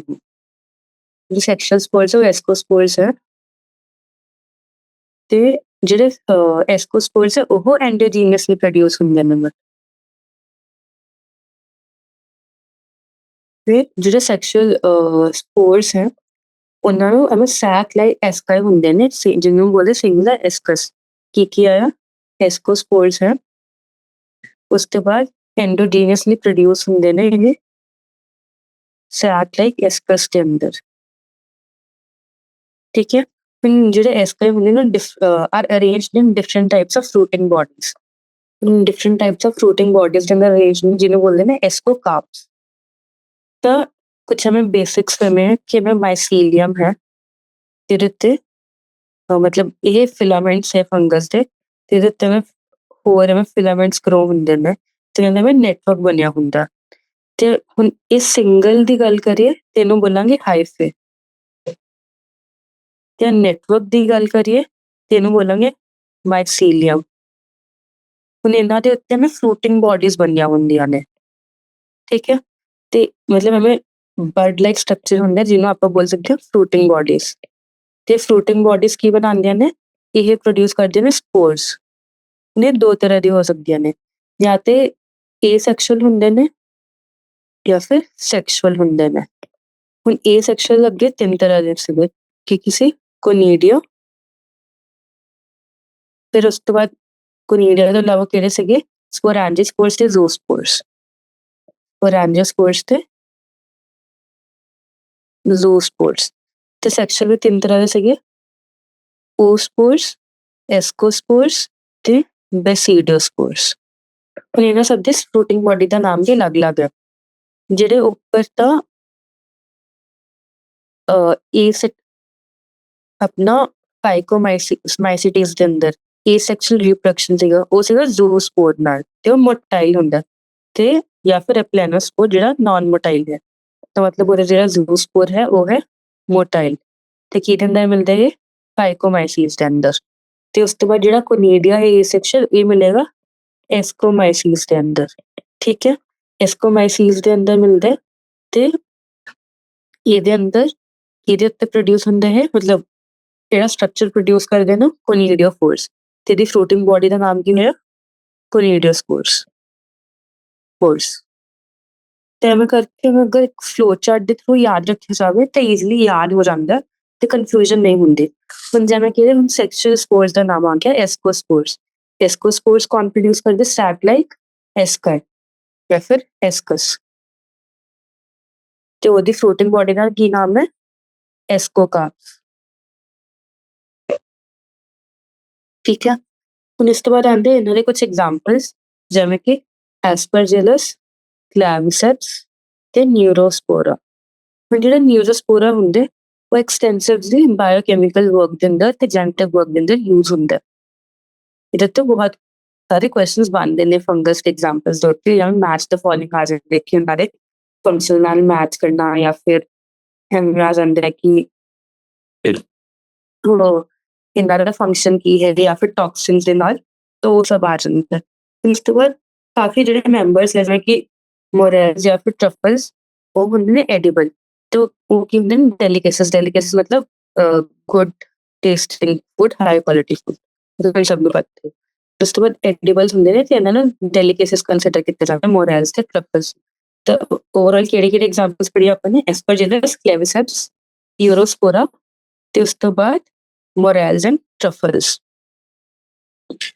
ਫਿਰ ਕੁਝ ਹੋਰ ਐਕਸਟਰਾ ਇਨਫੋਰਮੇਸ਼ਨ ਜਿਹੜੀ ਆਪਾਂ ਨੂੰ ਕਦੇ ਕਦੇ ਮੌਕ ਟੈਸਟ ਦੇ ਅੰਦਰ ਮਿਲ ਜਾਂਦੀ ਹੈ, ਜਾਂ ਫਿਰ ਆਪਾਂ ਨੂੰ ਕੁਐਸਚਨ ਪੇਪਰ ਕਰਦੇ ਹੋਏ ਮਿਲ ਜਾਂਦੇ ਹੈ, ਤਾਂ ਉਹ ਹੈ ਕਿ ਜਿਹੜਾ ਫਾਈਕੋਮਾਈਸੀਸ ਹੈ, ਫਾਈਕੋਮਾਈਸੀਸ ਦੇ ਅੰਦਰ ਇੱਕ ਹੋਰ ਐਗਜ਼ਾਮਪਲ ਹੈ ਜਿਹੜੀ ਹੈ ਕੋਪਰੋਪਾਈਲਸ,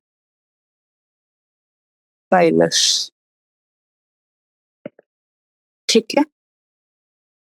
ਉਸ ਤੋਂ ਬਾਅਦ ਅੱਗੇ ਆ ਜਾਂਦਾ ਕਿ ਜਿਹੜਾ ਫਾਈਕੋਮਾਈਸੀਸ ਹੈ ਨਾ, ਉਹ ਵੀ ਅੱਗੇ ਦੋ ਕਲਾਸਿਸ ਉਹਦੇ ਦੋ ਡਿਵੀਜ਼ਨ ਜਾਂ ਫਿਰ ਕਲਾਸਿਸ ਦੇ ਅੰਦਰ ਡਿਵਾਈਡ ਹੁੰਦਾ। ਫਾਈਕੋਮਾਈਸੀਸ ਨੂੰ ਮਾਈਸੀਟੀਸ, ਜਿਵੇਂ ਕਿ ਓਮਾਈਸੀਟੀਸ ਤੇ ਜ਼ਾਈਗੋਮਾਈਸੀਟੀਸ, ਠੀਕ। ਜਿਹੜਾ ਓਮਾਈਸੀਟੀਸ ਹੈ ਉਹਦੇ ਕੋਲ ਸੈਲੂਲੋਜ਼ਿਕ ਸੈਲ ਵਾਲ ਹੁੰਦੀ ਹੈ, ਇਹ ਇੱਕ ਇੰਪੋਰਟੈਂਟ ਪੁਆਇੰਟ ਹੈ। ਤੇ ਜਿਹੜਾ ਜ਼ਾਈਗੋਮਾਈਸੀਟੀਸ ਹੈ ਉਹਦੇ ਕੋਲ ਕਾਇਟਨ ਦੀ ਸੈਲ ਵਾਲ ਹੁੰਦੀ ਹੈ। ਹੁਣ ਆਪਾਂ ਅੱਗੇ ਚੱਲਦੇ ਹਾਂ, ਅੱਗੇ ਆਉਂਦੇ ਬੈਸੀਡੀਓਮਾਈਸੀਟੀਸ। ਜਿਹੜਾ ਬੈਸੀਡੀਓਮਾਈਸੀਟੀਸ ਹੈ ਉਹ ਕਾਮਨਲੀ ਫਾਰਮਸ ਦੀ commonly ਜਿਹੜੇ ਆਰਗੈਨਿਜ਼ਮ ਬੈਸੀਡੀਓਮਾਈਸੀਟੀਸ ਬਣਾਉਂਦੇ ਹੈ ਉਹ ਹੈ ਮਸ਼ਰੂਮਸ, ਬ੍ਰੈਕਟ ਫੰਜਾਈ ਤੇ ਪਫ ਬਾਲਸ, ਠੀਕ। ਮਸ਼ਰੂਮਸ, ਬ੍ਰੈਕਟ ਫੰਜਾਈ ਤੇ ਪਫ ਬਾਲਸ, ਇਹ ਕਿੱਥੇ ਕਿੱਥੇ ਗਰੋ ਹੁੰਦੇ? ਸੋਇਲ ਤੇ, ਲੌਗਸ ਤੇ, tree stumps ਤੇ, ਜਾਂ ਫਿਰ ਲਿਵਿੰਗ ਪਲਾਂਟ ਕਿ ਰਸਟਸ ਬਟਸ ਕਾਸ ਕਰਦੇ ਨੇ। ਹੁਣ ਜਿਵੇਂ ਕਿ ਇਹ ਆਪਾਂ ਨੇ ਪੜ੍ਹਿਆ ਕਿ ਆਪਾਂ ਨੂੰ ਸੋਇਲ ਤੇ, ਲੌਗਸ ਤੇ ਇਹਨਾਂ ਸਭ ਤੇ ਮਿਲਦੇ ਆ, ਤੇ ਹੁਣ ਉਹਦੀ ਚੀਜ਼ ਹੈ ਧਿਆਨ ਦੇਣ ਵਾਲੀ ਕਿ ਜਿਹੜੇ ਆਪਾਂ ਨੇ ਉੱਪਰ ਵੀ ਪੜ੍ਹਿਆ ਸੀਗਾ ਫਾਈਕੋਮਾਈਸੀਟੀਸ ਅੰਦਰ, ਕਿ ਉਹ ਆਪਾਂ ਨੂੰ ਡੈਡ ਡਿਕੇਇੰਗ ਮੈਟਰ ਤੇ ਟ੍ਰੀ ਲੌਗਸ ਵਗੈਰਾ ਮਿਲਦੀ ਹੈ। ਤੇ ਰਾਤ ਨੂੰ ਪੜ੍ਹਨੇ में ਮਤਲਬ ਕੁਝ ਕੁਐਸਚਨਸ ਆ ਜਾਂਦੇ ਨੇ ਜਿਹਦੇ ਤੇ ਸਟੇਟਮੈਂਟ ਬੇਸਡ, ਤੇ ਸਾਰੀ ਸਟੇਟਮੈਂਟ ਹमें ਸੇਮ ਦੇ ਦੇਣਗੇ ਕਿ phycomycetes grow in soil logs, tree stumps and in plant bodies. तो ऐसा जी गलत नहीं है अंदर कुछ, बट फिर भी वो स्टेटमेंट गलत मार्क करनी पड़ती क्योंकि एनसीईआरटी के अंदर वो किले दिखी बेसिडियोमाइसीटीज जिमें कि आह स्टेटमेंट एक बार आ गई सी कि aquatic habitats, decaying would, moist places ते पैरासाइट्स लिए मिलते हैं, ते फाइकोमाइसीज ਲਈ ਆਈ ਸੀ। ਉਹਨਾਂ ਦੇ ਜਿਹੜਾ ਇਹਨਾਂ ਦਾ ਮਾਈਸੀਲੀਅਮ ਹੈ ਉਹ ਕੀ ਹੁੰਦਾ? ਬ੍ਰਾਂਚਡ ਹੁੰਦਾ ਤੇ ਸੈਪਟੇਟ ਹੁੰਦਾ। ਬ੍ਰਾਂਚਡ ਤੇ ਸੈਪਟੇਟ। ਹੁਣ ਜਿਹੜੇ the asexual spores are generally not found but vegetative reproduction by fragmentation is common. ਕੀ ਹੈ ਕਿ ਏਸੈਕਸ਼ੁਅਲ ਸਪੋਰਸ ਤਾਂ ਨਹੀਂ ਮਿਲਦੇ ਜਨਰਲੀ, ਬਟ ਵੈਜੀਟੇਟਿਵ ਰੀਪਰੋਡਕਸ਼ਨ ਹੁੰਦੀ ਆ ਜਿਹੜੀ ਕਾਮਨ ਹੈ। ਹੁਣ ਸੈਕਸ ਆਰਗਨਸ ਆਰ ਐਬਸੈਂਟ। ਇਹ ਬਾਇਸੀਡੀਓਮਾਈਸੀਟੀਜ਼ में कि sex organs are absent but plasmogamy is brought by fusion of two vegetative or somatic cells. ਹੁਣ plasmogamy ਕਿਵੇਂ ਹੁੰਦੀ ਹੈ? By fusion of two vegetative ਜਾਂ ਫਿਰ somatic cells of different strains or genotypes. ठीक है, ਹੁਣ ਜਿਹੜਾ resultant dikaryotic structure ਹੁੰਦਾ ਹੈ ਉਹ ultimately will give rise to a basidium. ਹੁਣ ਜਿਹੜਾ caryogamia meiosis ਹੈ ਬੈਸੀਡੀਅਮ ਦੇ ਅੰਦਰ ਹੀ ਟੇਕ ਪਲੇਸ ਕਰਦਾ ਹੈ ਤੇ 4 ਬੈਸੀਡੀਓਸਪੋਰਸ ਬਣਦੇ ਨੇ। ਠੀਕ ਹੈ, ਕੈਰੀਓਗਾਮੀ ਮਿਓਸਿਸ ਕਿੱਥੇ ਹੁੰਦਾ? ਬੈਸੀਡੀਅਮ ਦੇ ਅੰਦਰ ਹੀ ਹੁੰਦਾ ਤੇ 4 ਬੈਸੀਡੀਓਸਪੋਰਸ ਬਣਦੇ ਨੇ। ਹੁਣ ਜਿਹੜੇ ਬੈਸੀਡੀਓਸਪੋਰਸ ਹੈ ਉਹ ਐਕਸੋਜੀਨਸਲੀ ਪ੍ਰੋਡਿਊਸਡ ਹੈ ਬੈਸੀਡੀਅਮ ਤੇ basidia are arranged into fruiting bodies ਜਿਹਨੂੰ ਬੋਲਦੇ ਬੈਸੀਡੀਓਕਾਰਪਸ। ਉੱਪਰ ਕਿਸੇ ਦਾ ਐਸਕਸ ਤੇ ਐਸਕੋਕਾਰਪਸ, ਉਹਦੇ ਕੀ ਹੈ ਬੈਸੀਡੀਅਮ ਤੇ ਬੈਸੀਡੀਓਕਾਰਪਸ। ਉਹ ਇਹਦੇ ਕੁਝ ਮੈਂਬਰਸ ਹੈ ਜਿਵੇਂ ਕਿ ਆ ਗਿਆ Agaricus ਜਿਹੜਾ ਮਸ਼ਰੂਮ ਹੁੰਦਾ, ਫਿਰ ਅਸਟਿਲਾਗੋ ਜਿਹੜਾ ਸਮਟ ਕਾਜ਼ ਕਰਦੇ ਤੇ ਪਕਸੀਨੀਆ which causes rust. ਹੁਣ ਅੱਗੇ ਆਉਂਦੇ ਡਿਊਟਰੋਮਾਈਸਿਟੀਸ। ਜਿਹੜਾ ਡਿਊਟਰੋਮਾਈਸਿਟੀਸ ਹੈ ਉਹ it is commonly called as imperfect fungi because only the sexual or vegetative phases of the fungus are known. ਕੀ ਹੁੰਦਾ ਕਿ ਇਹਨਾਂ ਦੇ ਅੰਦਰ sexual ਤੇ vegetative phases of fungus are known. When the sexual forms of the fungus are discovered, अगर sexual form जब over the time या फिर कुछ time के अंदर discover हो जाता है उन्होंने observe करके, तो वो correctly एक class के अंदर move कर देते जाते हैं from Deuteromycetes, या तो Phycomycetes होगा या Esco होगा या फिर Basidio होगा। ठीक है, उनके अंदर कि it is possible that this asexual and the vegetative state that have been given one name and placed in the Deuteromycetes and the sexual stage another placed in another class। ये भी हो सकती है कि बाय चांस कि same ही species है fungus की, तो ना दो क्लासेस इन क्लासीफाई करता कि एक बार लग गया कि ये होता वेजिटेटिव फेज है तो उन्होंने ड्यूट्रो ਚ ਪਾ ਦਿੱਤਾ ਗਿਆ ਕਿ ਇਹ ਸੈਕਸ਼ੁਅਲ ਫੇਸ ਤਾਂ ਮਿਲਿਆ ਨਹੀਂ ਹੈ। ਬਟ ਅਲੱਗ ਤੋਂ ਬਾਅਦ ਚ ਕਿਸੇ ਹੋਰ ਇੱਕ ਹੋਰ ਆਰਗੈਨਿਜ਼ਮ ਦਾ ਇਹ ਸੈਕਸ਼ੁਅਲ ਤੇ ਸੈਕਸ਼ੁਅਲ ਦੋਨੋਂ ਫੇਜ਼ਸ ਹੈ ਕਿ ਉਹਨੂੰ ਫਾਈਕੋ ਜਾਂ ਫਿਰ ਐਸਕੋ ਜਾਂ ਫਿਰ ਬੈਸੀਰੀਆ ਦੇ ਅੰਦਰ ਕਲਾਸੀਫਾਈ ਕੀਤਾ ਜਾ ਸਕਦਾ। ਪਰ ਜਦੋਂ ਇਹਦਾ ਸੈਕਸ਼ੁਅਲ ਫੇਜ਼ ਮਿਲਦਾ ਹੈ ਜਾਂ ਫਿਰ ਐਵੇਂ ਹੁੰਦਾ ਕਿ ਇਹਨਾਂ ਦੇ ਅੰਦਰ ਸਿਮਿਲੈਰਿਟੀਜ਼ ਮਿਲ ਜਾਂਦੀਆਂ ਨੇ ਕਿ ਸੇਮ ਆਰਗੈਨਿਜ਼ਮ ਹੈ ਤਾਂ ਉਹਨੂੰ ਡਿਊਟਰੋ ਤੋਂ ਰਿਮੂਵ ਕਰ ਦਿੱਤਾ ਜਾਂਦਾ। Later, when the linkages were established, the fungus were correctly identified and moved out of Deuteromycetes. Once perfect stages या फिर sexual stages, हमारे sexual stages में क्या बोला गया? Perfect stages of members of Deuteromycetes were discovered. They were often moved to Esco या फिर Basidiomycetes. उनके अंदर जो Deuteromycetes है, they reproduce only by asexual spores known as conidia. कि मैं reproduce करते हैं reproduce only by asexual spores known as conidia। ਜਿਹੜਾ ਇਹਨਾਂ ਦਾ ਮਾਈਸੀਲੀਅਮ ਹੁੰਦਾ ਉਹ ਵੀ ਸੈਪਟੇਟ ਤੇ ਬ੍ਰਾਂਚਡ ਹੈ। ਇਹਨਾਂ ਦੇ ਕੁਝ ਮੈਂਬਰ ਸੈਪਰੋਫਿਟਿਕ ਹੈ, ਕੁਝ ਪੈਰਾਸਿਟਿਕ ਹੈ। ਹੁਣ ਇਹ ਕਿੱਥੇ ਮਿਲਦੇ ਆਪਾਂ ਨੂੰ? Decomposers of litter and help in mineral cycle. ਇੱਕ ਇੰਪੋਰਟੈਂਟ ਲਾਈਨ ਹੈ, ਕਾਫੀ ਵਾਰ ਕੁਝ ਕਹਿੰਦੇ ਨੇ ਕਿ ਲਾਰਜ ਨੰਬਰ ਹੀਅਰ ਡੀਕੰਪੋਜ਼ਰਸ ਤੇ ਆਫ ਲਿਟਰ ਤੇ ਹੈਲਪ ਇਨ ਮਿਨਰਲ ਸਾਈਕਲਿੰਗ। ਹੁਣ ਇਹਨਾਂ ਦੇ ਕੁਝ ਐਗਜ਼ਾਮਪਲਸ ਕੀ ਆ, ਜਿਵੇਂ ਕਿ Alternaria, Coleotrichum ਤੇ Trichoderma।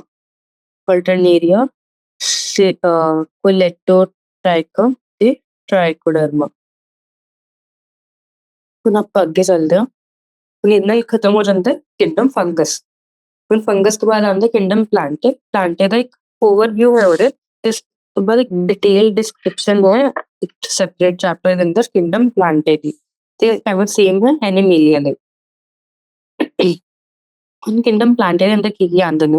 All eukaryotic chlorophyll containing organisms are commonly called as plants। ਇਹਨਾਂ ਦੇ ਅੰਦਰ ਕਿਹੜੇ ਕੁਝ ਮੈਂਬਰਸ ਹੈ ਜਿਹੜੇ partially heterotrophic ਹੈ, such as insectivorous plants ਜਾਂ ਫਿਰ parasites। ਕੀ ਆਉਂਦਾ ਇਹਦੇ ਅੰਦਰ? insectivorous plants ਜਾਂ ਫਿਰ parasites।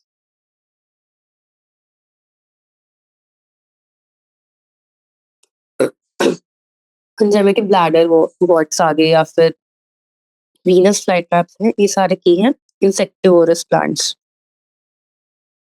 ਕੀ ਬੋਲੇ ਗਏ ਇਹਨਾਂ ਨੂੰ? ਪਾਰਸ਼ਲੀ ਹੈਟਰੋਟ੍ਰੋਫਿਕ। ਹੁਣ ਜਿਹੜਾ ਕਸਕਟਾ ਹੈ ਉਹ ਕੀ ਹੈ? Parasite. Torus plants are with parasite. But here the plant cells have a eukaryotic structure with prominent chloroplast and the cell wall mainly made of cellulose. Eukaryotic structure है ਤੇ prominent chloroplast है ਤੇ mainly ਕਿਹੜੇ ਨਾਲ ਬਣੇ ਹੁੰਦੇ ਨੇ? cellulose ਨਾਲ। When you will study the eukaryotic structure in detail in chapter 8. एक chapter 8 की है cell the unit of life है ਉਹਦੇ ਅੰਦਰ details eukaryotic structure. Eukaryotic cell structure ਦੇ ਅੰਦਰ ਕੀ ਹੁੰਦਾ ਕਿ ਜਾਂ ਤਾਂ ਬਾਹਰ ਸੈਲ ਵਾਲ ਪ੍ਰੈਜ਼ੈਂਟ ਹੋਏਗੀ ਜਾਂ ਫਿਰ ਐਬਸੈਂਟ ਹੋਏਗੀ। ਆਪਸ਼ਨਲ ਹੈ ਕਿ ਪਲਾਂਟਸ ਅੰਦਰ ਪ੍ਰੈਜ਼ੈਂਟ ਹੈ ਤੇ ਐਨੀਮਲਸ ਅੰਦਰ ਐਬਸੈਂਟ ਹੈ। ਤੇ ਉਸ ਤੋਂ ਬਾਅਦ ਅੰਦਰ ਇੱਕ ਹੋਰ ਕਵਰਿੰਗ ਹੋਏਗੀ ਜਿਹਨੂੰ ਬੋਲਾਂਗੇ ਸੈਲ ਵਾਲ। ਠੀਕ ਹੈ। ਹੁਣ ਜਿਵੇਂ ਕਿ ਪ੍ਰੋਕੈਰੀਓਟਿਕ ਸਟਰਕਚਰ ਹੈ ਉਹਨਾਂ ਦੇ ਅੰਦਰ ਕੀ ਹੁੰਦਾ ਕਿ ਬਾਹਰ ਇੱਕ ਗਲਾਈਕੋਕੈਲਿਕਸ ਵੀ ਪ੍ਰੈਜ਼ੈਂਟ ਹੁੰਦਾ ਤੇ ਉਹਨਾਂ ਦਾ ਜਿਹੜਾ ਸੈਲ ਮੈਂਬਰੇਨ ਦਾ ਸਟਰਕਚਰ ਹੈ ਉਹ ਬਹੁਤ ਕੰਪਲੈਕਸ ਹੁੰਦਾ। ਹੁਣ ਸੈਲ ਵਾਲ ਹੋ ਗਿਆ, ਗਲਾਈਕੋਕੈਲਿਕਸ ਹੋ ਗਿਆ, ਸੌਰੀ ਸੈਲ ਵਾਲ ਤੇ ਸੈਲ ਮੈਂਬਰੇਨ ਹੋ ਗਿਆ। ਹੁਣ ਕੀ ਹੁੰਦੇ ਕਿ ਜਿਵੇਂ ਪਲਾਂਟਸ ਹੈ, ਪਲਾਂਟਸ ਦੇ ਬਾਹਰ ਨਾ ਸੈਲ ਵਾਲ ਦੇ ਬਾਹਰ ਉਹਨਾਂ ਕੋਲ ਜਿਵੇਂ ਮਿਡਲ ਲੈਮਿਨੇਸ ਹੁੰਦੇ ਜਿਵੇਂ ਹਮੇ ਕਨੈਕਟਿੰਗ ਸਟਰਕਚਰਸ ਹੁੰਦੇ ਨੇ ਬਿਟਵੀਨ ਐਡਜੈਸੈਂਟ ਸੈਲਸ। ਹੁਣ ਉਸ ਤੋਂ ਬਾਅਦ ਪਲਾਂਟਸ ਤੇ ਐਨੀਮਲਸ ਦੇ ਅੰਦਰ ਕੀ ਹੋਏਗਾ? ਇੱਕ ਪ੍ਰੋਪਰ ਨਿਊਕਲੀਅਸ ਹੋਏਗਾ ਜਿਹਦੇ ਡਬਲ ਮੈਂਬਰੇਨ ਸਟਰਕਚਰ ਹੋਏਗਾ ਤੇ ਉਹਦੇ ਅੰਦਰ ਕ੍ਰੋਮੋਸੋਮਸ ਹੋਣਗੇ ਜਿਹੜੇ ਕ੍ਰੋਮੈਟਿਨ ਫਾਰਮ ਦੇ ਅੰਦਰ ਪ੍ਰੈਜ਼ੈਂਟ ਹੋਣਗੇ, ਮਤਲਬ ਕੰਡੈਂਸਡ ਫਾਰਮ ਮੇਂ ਹੋਏਗੀ। ਹੁਣ ਐਨੀਮਲਸ ਦੇ ਅੰਦਰ ਕੀ ਹੋਏਗਾ? ਸਮਾਲ ਵੈਕਿਊਲਸ ਪ੍ਰੈਜ਼ੈਂਟ ਹੋਣਗੇ ਬਟ ਪਲਾਂਟਸ ਦੇ ਅੰਦਰ ਕੀ ਹੁੰਦਾ? ਇੱਕ ਲਾਰਜ ਸੈਂਟਰਲ ਵੈਕਿਊਲ ਪ੍ਰੈਜ਼ੈਂਟ ਹੁੰਦਾ ਜਿਹੜਾ majority of the cell space ਨੂੰ ਲੈ ਲੈਂਦਾ। ਇਸ ਤੋਂ ਇਲਾਵਾ ਜਿੰਨੇ ਵੀ ਆਰਗੇਨਿਜ਼ਮ ਉਹ ਪ੍ਰੈਜ਼ੈਂਟ ਹੋਣਗੇ ਜਿਵੇਂ ਪਲਾਂਟਸ ਅੰਦਰ ਕਲੋਰੋਪਲਾਸਟ ਹੋਣਗੇ ਬਟ ਐਨੀਮਲਸ ਅੰਦਰ ਐਬਸੈਂਟ ਹੋਣਗੇ। ਐਨੀਮਲਸ ਦੇ ਕੋਲ ਸੈਂਟਰੋਇਲਸ ਹੋਣਗੇ ਬਟ ਪਲਾਂਟਸ ਅੰਦਰ ਉਹ ਐਬਸੈਂਟ ਹੋਣਗੇ। ਹੁਣ ਇਸ ਤੋਂ ਬਾਅਦ ਆਉਂਦਾ ਜਿਹੜੇ ਪਲਾਂਟ ਹੈ ਉਹਦੇ ਅੰਦਰ ਕੀ ਆਉਂਦਾ? ਕਿੰਗਡਮ ਪਲਾਂਟ ਦੇ ਇਨਕਲੂਡਸ ਐਲਗੀ, ਬ੍ਰਾਇਓਫਾਈਟਸ, ਟੈਰੀਡੋਫਾਈਟਸ, ਜਿਮਨੋਸਪਰਮਸ ਤੇ ਐਂਜੀਓਸਪਰਮਸ। ਇਹਨਾਂ ਜਿਹੜਾ ਲਾਈਫ ਸਾਈਕਲ ਹੈ ਉਹ ਨਾ 2 ਡਿਸਟਿੰਕਟ ਫੇਜ਼ਸ ਦੇ ਅੰਦਰ ਡਿਵਾਈਡ ਕੀਤਾ ਗਿਆ। ਪਹਿਲਾ ਜਿਹੜਾ ਹੁੰਦਾ ਉਹ ਹੁੰਦਾ ਡਿਪਲੋਇਡ ਸੈਪਰੋਫਿਟਿਕ ਫੇਜ਼। ਕੀ ਹੁੰਦਾ? Diploid saprophytic phase. ਦੂਜਾ ਹੁੰਦਾ ਹੈਪਲੋਇਡ ਜਾਂ ਮੇਟਾਫਿਟਿਕ ਫੇਜ਼ ਜਿਹੜੇ ਇੱਕ ਦੂਜੇ ਨਾਲ ਆਲਟਰਨੇਟ ਕਰਦੇ ਨੇ। ਹੁਣ ਡਿਪੈਂਡ ਕਰਦੇ ਵੇਰੀਅਸ ਕਲਾਸਿਸ ਦੇ ਅੰਦਰ ਐਲਗੀ, ਬ੍ਰਾਇਓਫਾਈਟਸ, ਟੈਰੀਡੋਫਾਈਟਸ, ਜਿਮਨੋ ਤੇ ਐਂਜੀਓ ਦੇ ਅੰਦਰ ਕਿ ਜਿਹੜਾ ਇਹਨਾਂ ਦਾ ਗੈਮੇਟੋਫਿਟਿਕ ਫੇਜ਼ ਉਹ ਕਿੰਨਾ ਡਿਵੈਲਪ ਹੁੰਦਾ। ਅਗਰ ਆਪਾਂ ਐਲਗੇ ਦੀ ਤੋਂ ਐਂਜੀਓਸਪਰਮਸ ਤੇ ਜਾਈਏ ਜਿਹੜਾ ਐਲਗੀ ਹੈ ਪੂਰੇ ਉਹ ਮੋਸਟ ਪ੍ਰਿਮਿਟਿਵ ਹੈ, ਠੀਕ ਹੈ, ਜਾਂ ਮੋਸਟ ਐਡਵਾਂਸਡ ਹੈ। ਤਾਂ ਉਹਦੇ ਅਗਰ ਆਪਾਂ ਐਲਗੀ ਦੀ ਤਰਫ ਤੋਂ ਐਂਜੀਓਸਪਰਮਸ ਤੇ ਜਾਂਦਾ ਤੇ ਜਿਹੜਾ ਗੈਮੇਟੋਫਿਟਿਕ ਫੇਜ਼ ਹੁੰਦਾ ਜਾਂ ਹੈਪਲੋਇਡ ਫੇਜ਼ ਹੁੰਦਾ, ਗੈਮੇਟੋਫਿਟਿਕ ਫੇਜ਼ ਉਹ ਰਿਗਰੈਸ ਕਰਦੇ ਜਾਂਦਾ, ਮਤਲਬ ਕਿ ਡਿਕਰੀਜ਼ ਹੋ ਜਾਂਦਾ। ਤੇ ਜਿਹੜਾ ਡਿਪਲੋਇਡ ਫੇਜ਼ ਹੈ ਉਹ ਕਿਵੇਂ ਬੋਲਣਾ ਚਾਹੀਦਾ ਕਿ ਗੈਮੇਟੋਫਿਟਿਕ ਫੇਜ਼ ਉੱਪਰ ਨੀਚੇ ਨੂੰ ਘੱਟ ਹੁੰਦਾ ਤੇ ਜਿਹੜਾ ਡਿਪਲੋਇਡ ਫੇਜ਼ ਆ ਨੀਚੇ ਨੂੰ ਇਨਕਰੀਜ਼ ਹੁੰਦਾ ਸੈਪਰੋਫਿਟਿਕ ਫੇਜ਼। ਠੀਕ ਹੈ। ਇੰਨਾ ਡਿਕਰੀਜ਼ ਹੋ ਜਾਂਦਾ ਕਿ ਉਰੇ ਤਾਂ ਪ੍ਰੋਪਰ ਜਿਹੜੀ ਪੇਰੈਂਟ ਬੋਡੀ ਹੈ ਉਹੀ ਗੈਮੇਟੋਫਿਟਿਕ ਫੇਜ਼ ਦੀ ਹੁੰਦੀ ਹੈ ਬਟ ਜਿਹੜੀ ਐਂਜੀਓਸਪਰਮਸ ਨੇ ਗੈਮੇਟੋਫਿਟਿਕ ਫੇਜ਼ ਸਿਰਫ ਗੈਮੀਟਸ ਤੱਕ ਲਿਮਿਟਡ ਹੋ ਜਾਂਦਾ। ਸਿਰਫ ਜਿਹੜੇ ਗੈਮੀਟ ਪ੍ਰੋਡਿਊਸ ਹੁੰਦੇ ਨੇ ਸਿਰਫ ਉਹੀ ਗੈਮੇਟੋਫਿਟਿਕ ਫੇਜ਼ ਨੂੰ ਰਿਪਰੈਜ਼ੈਂਟ ਕਰਦੇ।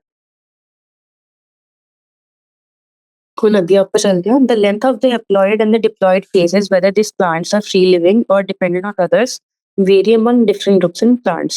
ਉਹੀ ਜਿਹੜੀ ਇਹਨਾਂ ਦੀ ਲੈਂਥ ਹੁੰਦੀ ਆ ਤੇ ਉਹ ਕੀ ਹੁੰਦਾ ਕਿ ਡਿਪੈਂਡ ਕਰਦੀ ਹੈ ਫ੍ਰੀ ਲਿਵਿੰਗ ਜਾਂ ਫਿਰ ਡਿਪੈਂਡੈਂਟ ਹੈ, ਵੇਰੀ ਕਰਦੀ ਹੈ ਸਭ ਦੇ ਅੰਦਰ। And this phenomena is called alternation of generations.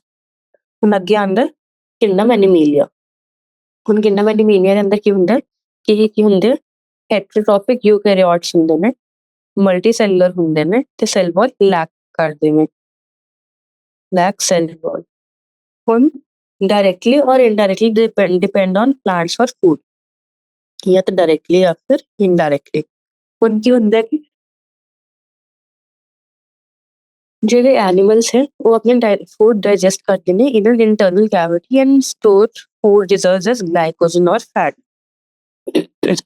ਜਿਹੜਾ ਆਪਣਾ ਫੂਡ ਡਾਈਜੈਸਟ ਕਰਦੇ ਨੇ ਉਹ ਇੰਟਰਨਲ ਕੈਵਿਟੀ ਦੇ ਅੰਦਰ ਡਾਈਜੈਸਟ ਕਰਦੇ ਨੇ ਤੇ store their food as glycogen ਔਰ ਫੈਟ। ਹੁਣ ਜਿਹੜੇ ਇਹਨਾਂ ਦਾ ਮੋਡ ਆਫ ਨਿਊਟ੍ਰੀਸ਼ਨ ਹੈ ਉਹ ਕੀ ਹੁੰਦਾ, holozoic that by ingestion of food. ਤੇ ਇਹਨਾਂ ਦੇ ਇੱਕ ਡੈਫੀਨਿਟ ਗਰੋਥ ਪੈਟਰਨ ਹੁੰਦਾ, definite growth pattern है, grow into adults and have definite shape and size. Higher forms show elaborate sensory and neuromotor mechanism. Sensory ਤੇ neuromotor mechanism ਹੁੰਦਾ। ਇਹਦਾ ਕੀ ਮਤਲਬ ਹੈ ਕਿ ਬ੍ਰੇਨ ਡਿਵੈਲਪਮੈਂਟ ਦੀ ਗੱਲ ਦੱਸ ਰਿਹਾ। ਹੁਣ ਜਿਵੇਂ ਆਪਾਂ ਨੇ ਕਿੰਗਡਮ ਐਨੀਮੇਲੀਆ ਦੇ ਅੰਦਰ ਬਹੁਤ ਸਾਰੇ ਫਾਈਲਮਸ ਆ ਤੇ ਸਭ ਤੋਂ ਪਹਿਲਾ ਤੇ ਪ੍ਰਿਮਿਟਿਵ ਫਾਈਲਮ ਹੁੰਦਾ ਪੋਰੀਫੇਰਾ। ਜਿਹੜਾ ਪੋਰੀਫੇਰਾ ਹੈ ਨਾ ਉਹਦੇ ਅੰਦਰ ਬ੍ਰੇਨ ਜਾਂ ਫਿਰ ਨਰਵ ਨੈਟਵਰਕ ਇਹ ਸਭ ਐਬਸੈਂਟ ਹੁੰਦਾ। ਨਰਵ ਨੈਟ ਸੋਰੀ ਜਾਂ ਫਿਰ ਨੈਟਵਰਕ ਜਿਵੇਂ ਕੁਛ ਵੀ ਬੋਲ ਸਕਦੇ, ਇਹ ਹੈ ਐਬਸੈਂਟ। ਸਭ ਤੋਂ ਪਹਿਲਾਂ ਕਿਹਦੇ ਅੰਦਰ ਆਇਆ ਸੀ, ਨਿਡੇਰੀਆ ਦੇ ਅੰਦਰ ਜਾਂ ਫਿਰ ਜਿਹਨੂੰ ਬੋਲਦੇ ਸਿਲੈਂਟਰੇਟਸ, ਉਹਨਾਂ ਦੇ ਅੰਦਰ ਪ੍ਰੈਜ਼ੈਂਟ ਹੁੰਦਾ। ਤੇ ਜਿਵੇਂ ਫਿਰ ਆਪਾਂ ਪੋਰੀਫੇਰਾ ਤੋਂ ਜਿਵੇਂ ਕਰਕੇ ਕੋਆਰਡੇਟਾ ਤੱਕ ਜਾਂਦੇ ਹਾਂ ਤਾਂ ਕੋਆਰਡੇਟਾ ਤੋਂ ਅੰਦਰ ਜਿਹੜੀ ਕਲਾਸ ਹੈ ਮੈਮੇਲੀਆ, ਜਿਹੜੇ ਹਿਊਮਨਸ ਆਉਂਦੇ ਨੇ ਉਹਨਾਂ ਕੋਲ complex sensory neuromotor mechanism most develop ਹੁੰਦੇ ਨੇ। ਜਿਹੜੇ ਹਿਊਮਨਸ ਹੈ ਉਹਨਾਂ ਨੂੰ ਹਾਇਰ ਐਨੀਮਲਸ ਬੋਲਦੇ ਨੇ ਕਿਉਂਕਿ ਉਹਨਾਂ ਕੋਲ ਸੈਲਫ ਕੌਨਸ਼ੀਅਸਨੈਸ ਦੀ ਇੱਕ ਪ੍ਰੋਪਰਟੀ ਹੁੰਦੀ ਹੈ ਜਿਹੜੀ ਬਾਕੀ ਸਾਰੇ ਐਨੀਮਲਸ ਦੇ ਅੰਦਰ ਐਬਸੈਂਟ ਹੁੰਦੀ ਹੈ। ਤੇ most of them are capable of locomotion. ਹੁਣ ਮੋਸਟ ਕਿਉਂ ਬੋਲਿਆ ਗਿਆ ਕਿਉਂਕਿ ਕੁਝ ਪੋਰੀਫੇਰਾ ਨਿਡੇਰੀਅਨਸ ਹੁੰਦੇ ਨੇ ਜਿਹੜੇ ਨਾਨ ਮੋਟਾਈਲ ਹੁੰਦੇ ਨੇ। ਉਹਨਾਂ ਜਿਹੜੇ ਇਹਨਾਂ ਦੇ ਸੈਕਸ਼ੂਅਲ ਰਿਪਰੋਡਕਸ਼ਨ ਹੁੰਦੀ ਹੈ by copulation of male and female followed by embryological development. ਤੇ ਇਹਨਾਂ ਦੇ ਕੁਝ ਸਾਇਲੈਂਟ ਫੀਚਰਸ ਹੈ ਉਹ ਚੈਪਟਰ 4 ਦੇ ਅੰਦਰ ਇਨ ਡਿਟੇਲ ਡਿਸਕ੍ਰਾਈਬ ਕੀਤੇ ਹੋਏ ਹਨ। ਹੁਣ ਇਹਦੇ ਨਾਲ ਆਪਾਂ ਆ ਜਾਂਦੇ ਹਾਂ ਇੱਕ ਲਾਸਟ ਸੈਕਸ਼ਨ ਤੇ ਜਿਹਦੇ ਅੰਦਰ ਆਪਾਂ ਡਿਸਕ੍ਰਾਈਬ ਕਰਾਂਗੇ ਵਾਇਰਸਿਸ, ਵਾਇਰੋਇਡਸ, ਪ੍ਰਿਓਨਸ ਤੇ ਲਾਈਕਨਸ। ਠੀਕ ਹੈ। ਹੁਣ ਕੀ ਕਹਿੰਦੇ ਜਿਹੜਾ 5 ਕਿੰਗਡਮ ਕਲਾਸੀਫਿਕੇਸ਼ਨ ਸੀਗਾ ਉਹ ਕਿਹਨੇ ਦਿੱਤਾ ਸੀ, ਆਰ.ਐਚ. ਵਿਟੇਕਰ ਨੇ। ਠੀਕ ਹੈ। ਉਹਦੇ ਅੰਦਰ ਕੁਝ ਕਲਾਸਿਸ ਦਾ ਕੋਈ ਮੈਂਸ਼ਨ ਨਹੀਂ ਸੀਗਾ ਜਿਵੇਂ ਕਿ ਲਾਈਕਨਸ ਤੇ ਕੁਝ ਏਸੈਲੂਲਰ ਆਰਗੈਨਿਜ਼ਮਸ, ਵਾਇਰਸ, ਵਾਇਰੋਇਡਸ ਤੇ ਪ੍ਰਿਓਨਸ। ਤਾਂ ਉਹਨਾਂ ਨੂੰ ਆਪਾਂ ਹੁਣ ਡਿਸਕ੍ਰਾਈਬ ਕਰਦੇ ਹਾਂ। ਹੁਣ ਜਿਹੜਾ all of us have suffered from common illness like common cold or flu, which are caused by which effects viruses can have on us, and even if we do not associate it with our condition, viruses do not find a place in classification since they are not considered truly living. ਹੁਣ ਇਹਨਾਂ ਕੋਲ classification ਇਹਨਾਂ ਨੂੰ ਕਿਉਂ ਨਹੀਂ classify ਕੀਤਾ ਜਾਂਦਾ ਕਿਉਂਕਿ they are not considered truly living.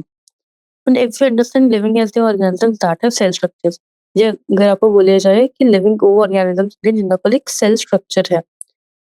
ਤੇ ਹੁਣ ਜਿਹੜੇ ਵਾਇਰਸਿਸ ਹੈ they are non cellular organisms and are characterized by having inert crystalline structure outside the living cell. और ये स्टेटमेंट बहुत इंपॉर्टेंट है कि ਹੁੰਦੇ ਕਿ ਜਿਹੜੇ ਵਾਇਰਸਿਸ ਹੈ ਉਹ ਨਾਨ ਸੈਲੂਲਰ ਆਰਗੈਨਿਜ਼ਮਸ ਹੈ ਕਿਵੇਂ ਕੈਰੈਕਟਰਾਈਜ਼ ਕੀਤਾ ਗਿਆ ਉਹਨਾਂ ਨੂੰ, ਇਨਰਟ ਕ੍ਰਿਸਟਲਾਈਨ ਸਟਰਕਚਰਸ ਆਊਟਸਾਈਡ ਦੀ ਲਿਵਿੰਗ ਸੈਲ। ਹੁਣ ਇਹ ਕੁਝ ਡਾਇਗਰਾਮਸ ਹੈ ਤੇ ਆਪਾਂ ਇਹਨਾਂ ਨੂੰ ਡਿਸਕਸ ਕਰਾਂਗੇ ਕਿ ਪਹਿਲੀ ਡਾਇਗਰਾਮ ਤਾਂ ਟੋਬੈਕੋ ਮੋਜ਼ੈਕ ਵਾਇਰਸ ਦੀ ਹੈ ਤੇ ਦੂਜੀ ਡਾਇਗਰਾਮ ਹੈ ਬੈਕਟੀਰੀਆ ਫੇਜ ਦੀ। ਇਹਨਾਂ ਦਾ ਜਿਹੜਾ ਜੈਨੇਟਿਕ ਮਟੀਰੀਅਲ ਹੈ ਉਹ ਜਾਂ ਤਾਂ ਆਰਐਨਏ ਜਾਂ ਡੀਐਨਏ ਹੁੰਦਾ, ਦੋਨੋਂ ਨਹੀਂ ਹੁੰਦੇ ਆ, ਦੋਨੋਂ 'ਚ ਕੋਈ ਵੀ ਇੱਕ ਹੋਏਗਾ। ਤੇ ਉਸ ਤੋਂ ਬਾਅਦ ਇਹਨਾਂ ਦੀ ਆਊਟਰ ਕਵਰਿੰਗ ਹੁੰਦੀ ਜਿਹਨੂੰ ਬੋਲਦੇ ਕੈਪਸਿਡ। ਉਹਦੇ ਆਪਾਂ ਬੈਕਟੀਰੀਆ ਫੇਜ ਦਾ ਸਟਰਕਚਰ ਦੇਖ ਸਕਦੇ ਹਾਂ। ਹੈਡ ਹੈ, ਉਸ ਤੋਂ ਬਾਅਦ ਇੱਕ ਕਾਲਰ ਆਉਂਦਾ, ਫਿਰ ਸ਼ੀਥ ਆਉਂਦਾ, ਉਸ ਤੋਂ ਬਾਅਦ ਟੇਲ ਫਾਈਬਰਸ ਆਉਂਦੇ ਨੇ। ਠੀਕ ਹੈ। ਹੁਣ ਅੱਗੇ ਆਪਾਂ ਚੱਲਦੇ ਹਾਂ। Once they infect the cell, they take over the machinery of the host to replicate themselves. Infect ਕਰਦੇ ਨੇ cell ਨੂੰ, take over the machinery of the host cell to replicate themselves and killing the host. So would you call viruses living or non-living? ਇਹ long running debate ਹੈ। ਕੁਛ ਲੋਕ living ਬੋਲਦੇ, ਕੁਛ non-living ਬੋਲਦੇ ਆ on the basis of various features. ਪਰ ਜਿਹੜਾ ਵਾਇਰਸ ਹੈ, ਵਾਇਰਸ ਦਾ ਮਤਲਬ ਕੀ ਹੁੰਦਾ? ਹੁਣ ਵੈਨਮ ਹੁੰਦਾ ਜਾਂ ਫਿਰ poisonous fluid ਹੁੰਦਾ। ਤੇ ਕਿਹੜੇ ਸਾਇੰਟਿਸਟ ਨੇ? ਡਿਮਿਟਰੀ ਆਇਨੋਵਸਕੀ। ਉਹਨੇ 1892 ਦੇ ਅੰਦਰ ਕੀ ਕੀਤਾ ਸੀ? Recognise certain microbes as causal organisms. ਹੁਣ ਕੁਛ ਐਵੇਂ ਬੋਲਦੇ ਨੇ ਜਿਹੜਾ ਵਾਇਰਸ ਹੁੰਦਾ ਕਨੈਕਟਿੰਗ ਲਿੰਕ ਹੁੰਦਾ ਹੈ ਲਿਵਿੰਗ ਤੇ ਨਾਨ ਲਿਵਿੰਗ ਦੇ ਅੰਦਰ। ਹੁਣ ਕੀ ਹੈ ਕਿ ਡਿਮਿਟਰੀ ਆਇਨੋਵਸਕੀ ਨੇ 1892 ਦੇ ਅੰਦਰ ਕੀ ਰਿਕਗਨਾਈਜ਼ ਕੀਤਾ? Recognise certain microbes as casual organisms of mosaic disease of tobacco. ठीक है, they were found to be smaller than bacteria. Certain microbes are casual है ਤੇ mosaic disease of tobacco ਦੇ ਅੰਦਰ ਮਿਲੇ। ਠੀਕ ਹੈ, ਹੁਣ ਇਹ ਕੀ ਸੀਗਾ, ਇਹਨੇ ਦੇਖਿਆ ਕਿ ਉਹ ਕੀ ਸੀਗੇ, smaller than bacteria, smaller than bacteria।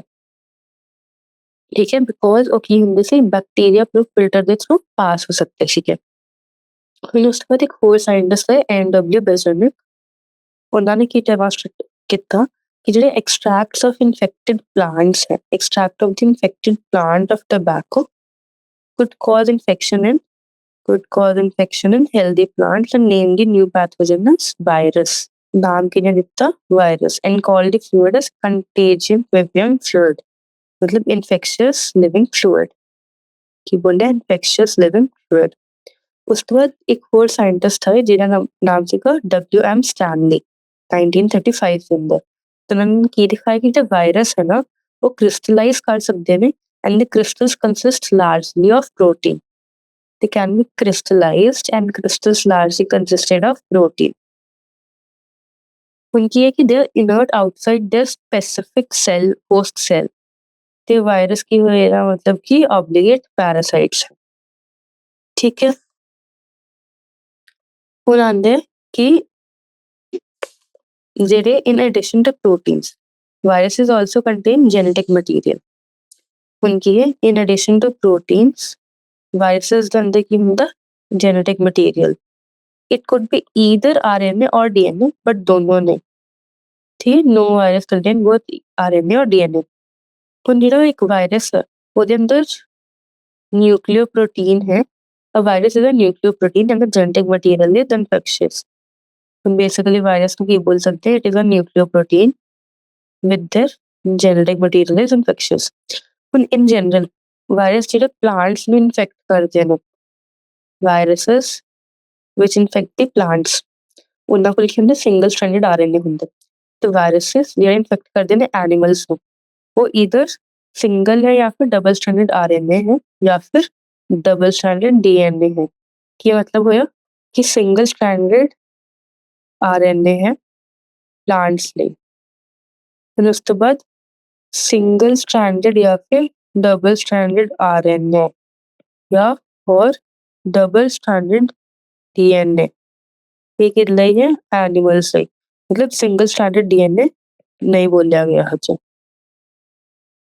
ਫਿਰ ਉਸ ਤੋਂ ਬਾਅਦ ਆਉਂਦੇ ਜਿਹੜੇ ਬੈਕਟੀਰੀਅਲ ਵਾਇਰਸਿਸ ਹੁੰਦੇ ਨੇ ਜਾਂ ਫਿਰ ਬੈਕਟੀਰੀਓਫੇਜਸ ਹੁੰਦੇ ਨੇ। Bacterial viruses या फिर bacteriophages, viruses that infect bacteria are usually double-stranded DNA viruses। ਹੁਣ ਕੀ ਆਇਆ, double stranded DNA ਇਹਦਾ ਹੁੰਦਾ ਬੈਕਟੀਰੀਆ ਲਈ। ਹੁਣ protein coat is made called the capsid। The capsid ਹੁੰਦੇ, protein coat ਹੁੰਦਾ, ਉਹ capsid ਬੋਲਦੇ ਉਹਨੂੰ, ਤੇ small subunits ਨਾਲ ਬਣਿਆ ਹੁੰਦਾ ਜਿਹਨੂੰ ਬੋਲਦੇ capsomere। ਇਹ ਕੀ ਕਰਦੇ, protect ਕਰਦੇ ਨਿਊਕਲਿਕ ਐਸਿਡ ਨੂੰ, ਪ੍ਰੋਟੈਕਟ ਦੀ ਨਿਊਕਲਿਕ ਐਸਿਡ। ਹੁਣ ਜਿਹੜੇ ਕੈਪਸੂਮੀਅਰਸ ਹੁੰਦੇ ਨੇ, ਜਾਂ ਤਾਂ ਉਹ ਅਰੇਂਜ ਹੁੰਦੇ ਹੈਲੀਕਲ ਜਾਂ ਫਿਰ ਪੋਲੀਹੈਡਰਲ ਜਿਓਮੈਟ੍ਰਿਕ ਫਾਰਮਸ ਦੇ ਅੰਦਰ। ਕਿਹੜੇ ਹੈਲੀਕਲ ਜਾਂ ਫਿਰ ਪੋਲੀਹੈਡਰਲ ਜਿਓਮੈਟ੍ਰਿਕ ਫਾਰਮਸ। ਹੁਣ virus cause disease like mumps, smallpox, herpes, influenza।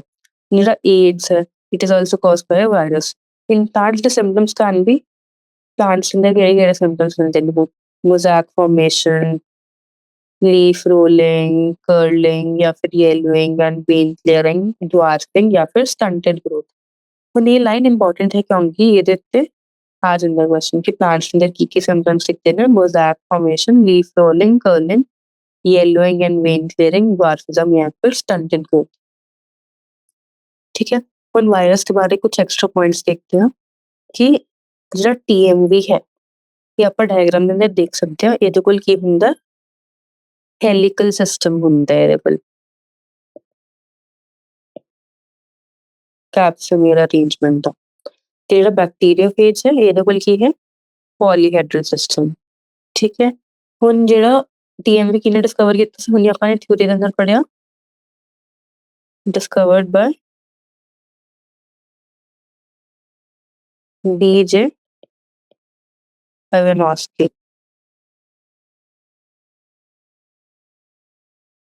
Bacteriophage किने डिस्कवर किया?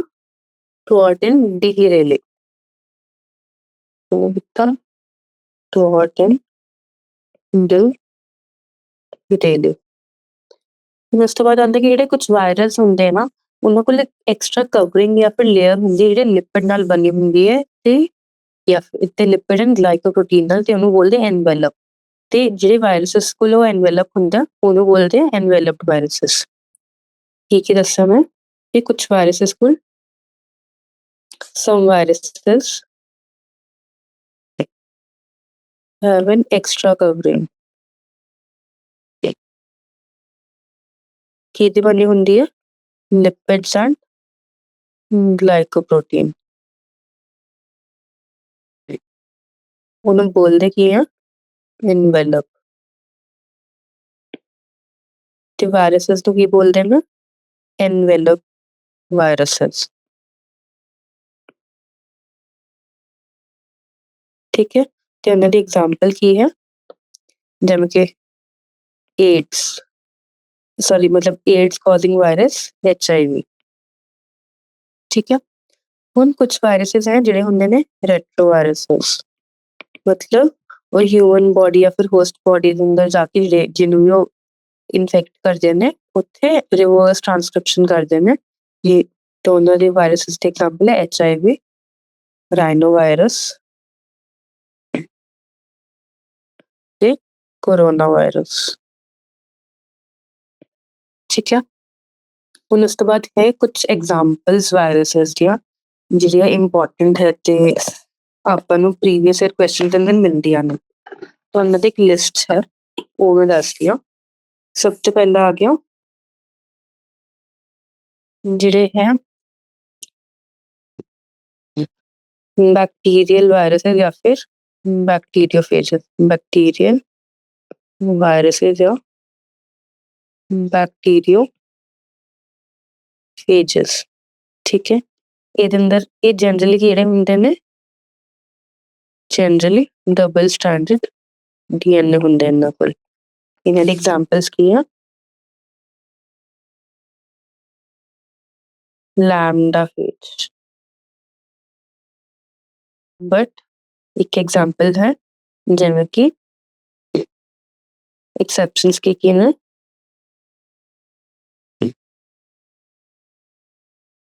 अंदर एक्सेप्शन डालनी है 5 174 मैं क्रॉस लगा के मतलब मल्टीप्लिकेशन का साइन 5 174 बैक्टीरियोफेज ਇਹਦੇ ਕੋਲ ਕੀ ਹੈ ਸਿੰਗਲ ਸਟੈਂਡਰਡ DNA ਤੇ ਉਸ ਤੋਂ ਇਲਾਵਾ ਦੂਜਾ ਕਿਹੜਾ ਆਉਂਦਾ ਹੈ QB बैक्टीरियोफेज ਇਹਦੇ ਕੋਲ ਕੀ ਹੈ ਸਿੰਗਲ ਸਟੈਂਡਰਡ RNA। ਹੁਣ ਇਸ ਤੋਂ ਬਾਅਦ ਆਉਂਦਾ ਦੂਜਾ plant pathogenic viruses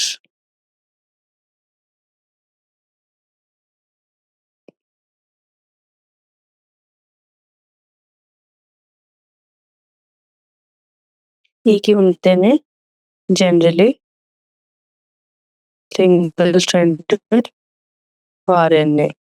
ठीक है ਇਹਨਾਂ ਦੀ ਹੁਣ ਐਗਜ਼ਾਮਪਲ ਕੀ ਹੈ ਜਿਵੇਂ ਕਿ ਹੋ ਗਿਆ TMV। ਹੁਣ ਇਹਦੇ ਅੰਦਰ ਵੀ ਐਕਸੈਪਸ਼ਨ ਆਏਗਾ एक्सेप्शन अंदर क्या आएगा कॉलीफ्लावर मोज़ैक वायरस।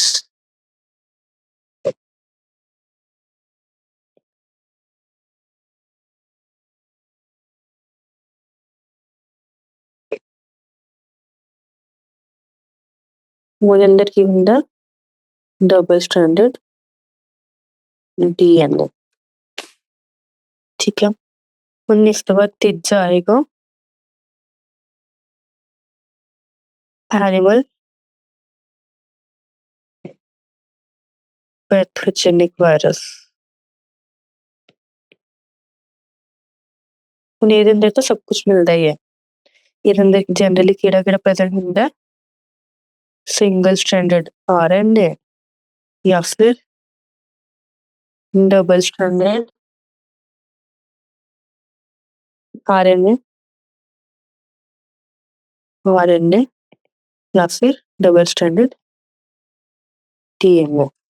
ठीक है। हुण ਇਹਦੀ ਐਕਸੈਪਸ਼ਨਸ ਕੀ ਹੈ? ਜਿਹੜਾ ਸਿੰਗਲ ਸਟ੍ਰੈਂਡਡ ਆਰਐਨਏ ਹੋ, ਸੌਰੀ ਸਿੰਗਲ ਸਟ੍ਰੈਂਡਡ ਡੀਐਨਏ, ਉਹ ਹੁੰਦਾ ਰੇਅਰ ਤੇ ਉਹ ਕੁਝ ਦੇ ਅੰਦਰ ਹੀ ਮਿਲਦਾ। ਤਾਂ ਲੇਕਿਨ ਸਿੰਗਲ ਸਟ੍ਰੈਂਡਡ ਡੀਐਨਏ ਰੇਅਰ ਹੁੰਦਾ, ਕਿਹਦੇ ਅੰਦਰ ਮਿਲਦਾ? ਉਹ ਪਾਰਵੋ ਵਾਇਰਸ ਦੇ ਅੰਦਰ ਮਿਲਦਾ ਤੇ ਜੈਮਿਨੀ ਵਾਇਰਸ।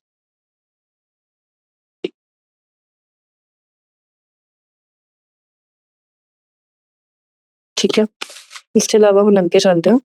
ਅੱਗੇ ਆਪਣੇ ਕੋਲ ਆਏਗਾ ਰੀਓ ਵਾਇਰਸ। ਇਹਦੇ ਕੋਲ ਕੀ ਹੈ?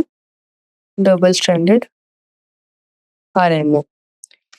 ਇਸ ਤੋਂ ਬਾਅਦ ਆਉਂਦਾ, ਦੇਖੋ ਹॉपलेट करते थोड़ा, double stranded RNA reo virus. फिर उसके बाद आने डबल स्ट्रैंडड डीएनए, केड़ा केड़ा है? Herpes virus, small pox virus ते एडिनो वायरस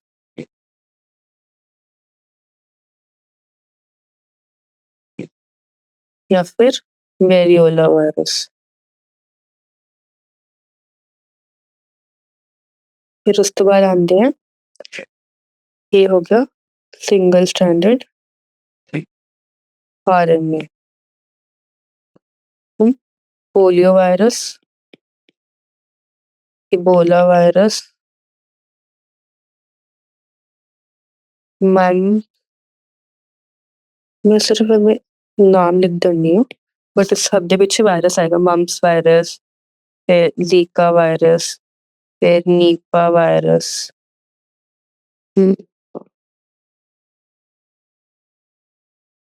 फिर इन्फ्लुएंजा वायरस, फिर उसके बाद HIV। ਹੁਣ ਜਿਹੜਾ HIV ਹੋਇਆ ਇਹਦੇ ਕੋਲ 2 ਕਾਪੀਜ਼ ਹੁੰਦੀਆਂ ਨੇ ਔਰ 2 ਕਾਪੀਜ਼ ਔਰ ਸਿੰਗਲ ਸਟ੍ਰੈਂਡਡ ਆਰਐਨਏ। ਹੁਣ ਇਸ ਤੋਂ ਇਲਾਵਾ ਹੋਰ ਕਿਹੜੇ ਆ ਜਾਣਗੇ ਇਹਦੇ ਅੰਦਰ? ਕੋਰੋਨਾ ਵਾਇਰਸ ਵੀ ਆਏਗਾ, ਫਿਰ ਰਾਈਨੋ ਵਾਇਰਸ ਵੀ ਆਏਗਾ। ਤਾਂ ਸਾਰੀ ਇੰਪੋਰਟੈਂਟ ਐਗਜ਼ਾਮਪਲਸ ਹੈ ਜਿਹੜੀਆਂ ਯਾਦ ਰੱਖਣੀਆਂ ਨੇ, ਕਾਫੀ ਵਾਰ ਕੁਐਸਚਨਸ ਆ ਜਾਂਦੇ। ਫਿਰ ਇਸ ਤੋਂ ਇਲਾਵਾ ਕੁਛ ਆਪਾਂ ਨੇ ਡਿਜ਼ੀਜ਼ਸ ਦੇਖੇ ਸੀਗੇ ਪਲਾਂਟਸ ਤੇ, ਜਿਹਦੇ ਅੰਦਰ ਸੀਗਾ ਮੋਜ਼ੈਕ ਫਾਰਮੇਸ਼ਨ, ਫਿਰ ਲੀਫ ਰੋਲਿੰਗ ਐਂਡ ਲੀਫ कर्डिंग, फिर येलोइंग एंड वेन क्लियरिंग, फिर dwarfism ਤੇ stunted growth। ਉਸ ਤੋਂ ਬਾਅਦ 6th ਆ ਜਾਂਦਾ bunchy top of banana। ਠੀਕ ਹੈ। ਹੁਣ ਇਹ ਕਿਹਦੇ ਅੰਦਰ ਹੁੰਦੇ ਨੇ? जो मोज़ैक फॉर्मेशन है वो ਤਾਂ TM ਵੀ ਕਰਦੇ ਤੇ ਟਬੈਕੋ ਦੇ ਅੰਦਰ ਹੁੰਦਾ। ਜਿਹੜਾ ਲੀਫ ਰੋਲਿੰਗ ਹੈ ਉਹ ਹੁੰਦਾ ਪੋਟੈਟੋ ਦੇ ਅੰਦਰ, ਤੇ ਜਿਹੜਾ ਲੀਫ ਕਰਲਿੰਗ ਹੈ ਉਹ ਹੁੰਦਾ ਪਪਾਇਆ ਦੇ ਅੰਦਰ। ਠੀਕ ਹੈ। ਹੁਣ ਇਸ ਦੇ ਨਾਲ ਆਪਾਂ ਅੱਗੇ ਚੱਲਦੇ ਹਾਂ। ਅੱਗੇ ਆਏਗਾ ਵਾਇਰੋਇਡਸ, ਪ੍ਰਿਓਨਸ ਤੇ ਲਾਈਕਨਸ ਵਗੈਰਾ। ਹੁਣ ਜਿਹੜਾ ਵਾਇਰੋਇਡਸ ਹੈ ਨਾ, ਉਹ ਕੀ ਹੈ ਕਿ ਉਹ 1971 ਦੇ ਅੰਦਰ ਥੀਓ ਡੀਨਰ ਨੇ ਡਿਸਕਵਰ ਕੀਤੇ ਸੀ। ਨਿਊ ਇਨਫੈਕਸ਼ੀਅਸ ਏਜੰਟ ਸੀਗੇ ਜਿਹੜੇ ਸਮਾਲਰ ਦੈਨ ਵਾਇਰਸ ਸੀਗੇ, ਤੇ ਕੀ ਕਰਦਾ ਸੀ? Potato spindle tuber disease. ਹੁਣ ਇਹਦੇ ਅੰਦਰ ਫ੍ਰੀ ਆਰਐਨਏ ਸੀਗਾ, ਲੈਕਡ ਪ੍ਰੋਟੀਨ ਕੋਡ। ਠੀਕ ਹੈ। ਜਿਹੜਾ ਵਾਇਰਸ ਦੇ ਅੰਦਰ ਮਿਲਦਾ ਹੈ, ਇਸ ਕਰਕੇ ਇਹਨੂੰ ਵਾਇਰੋਇਡ ਨੇਮ ਕੀਤਾ ਗਿਆ। ਤੇ ਜਿਹੜਾ ਆਰਐਨਏ ਹੁੰਦਾ ਉਹ ਲੋ ਮੋਲੀਕੂਲਰ ਵੇਟ ਦਾ ਹੁੰਦਾ, RNA of low molecular weight. ਪਰ ਜਿਹੜਾ ਪ੍ਰਿਓਨ ਹੈ ਉਹ ਮਾਡਰਨ ਮੈਡੀਸਨ ਦੇ ਅੰਦਰ ਕੁਛ ਇਸ ਤੋਂ ਪਹਿਲਾਂ ਇੱਕ ਵਾਰ ਵਾਇਰੋਇਡਸ ਦਾ ਕੁਛ ਡਿਜ਼ੀਜ਼ਸ ਹੋ ਉਹ ਦੇਖ ਲੈਂਦੇ ਹਾਂ। ਇੱਕ ਤਾਂ ਆ ਗਿਆ ਸੀ ਪੋਟੈਟੋ ਸਪਿੰਡਲ ਟਿਊਬਰ ਡਿਜ਼ੀਜ਼। ਇੱਕ ਵਾਰ ਏਮਸ ਦੇ ਐਗਜ਼ਾਮ ਦੇ ਅੰਦਰ ਆਇਆ ਸੀਗਾ 2017 ਦੇ ਅੰਦਰ, ਤੇ ਇਹਦਾ ਜੈਨੇਟਿਕ ਮਟੀਰੀਅਲ ਕੀ ਹੈ? Single stranded RNA. ਠੀਕ ਹੈ। ਇੱਕ ਤਾਂ ਇਹ ਹੋ ਗਿਆ, ਤੇ ਦੂਜਾ ਡਿਜ਼ੀਜ਼ ਕਿਹੜਾ ਹੋ ਗਿਆ? chrysanthemum stunted disease. Chrysanthemum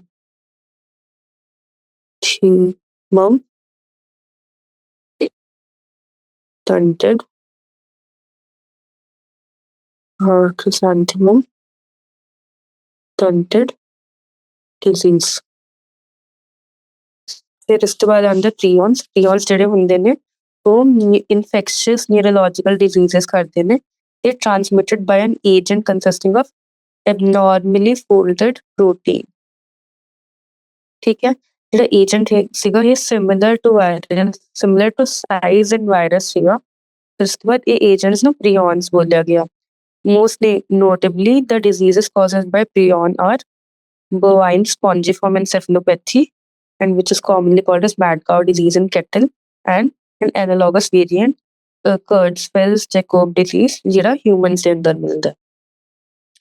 ਹੁਣ ਜਿਹੜਾ ਇਸ ਤੋਂ ਇਲਾਵਾ ਇੱਕ ਹੋਰ ਟਰਮ ਆਉਂਦੀ ਹੈ ਜਿਹਨੂੰ ਬੋਲਦੇ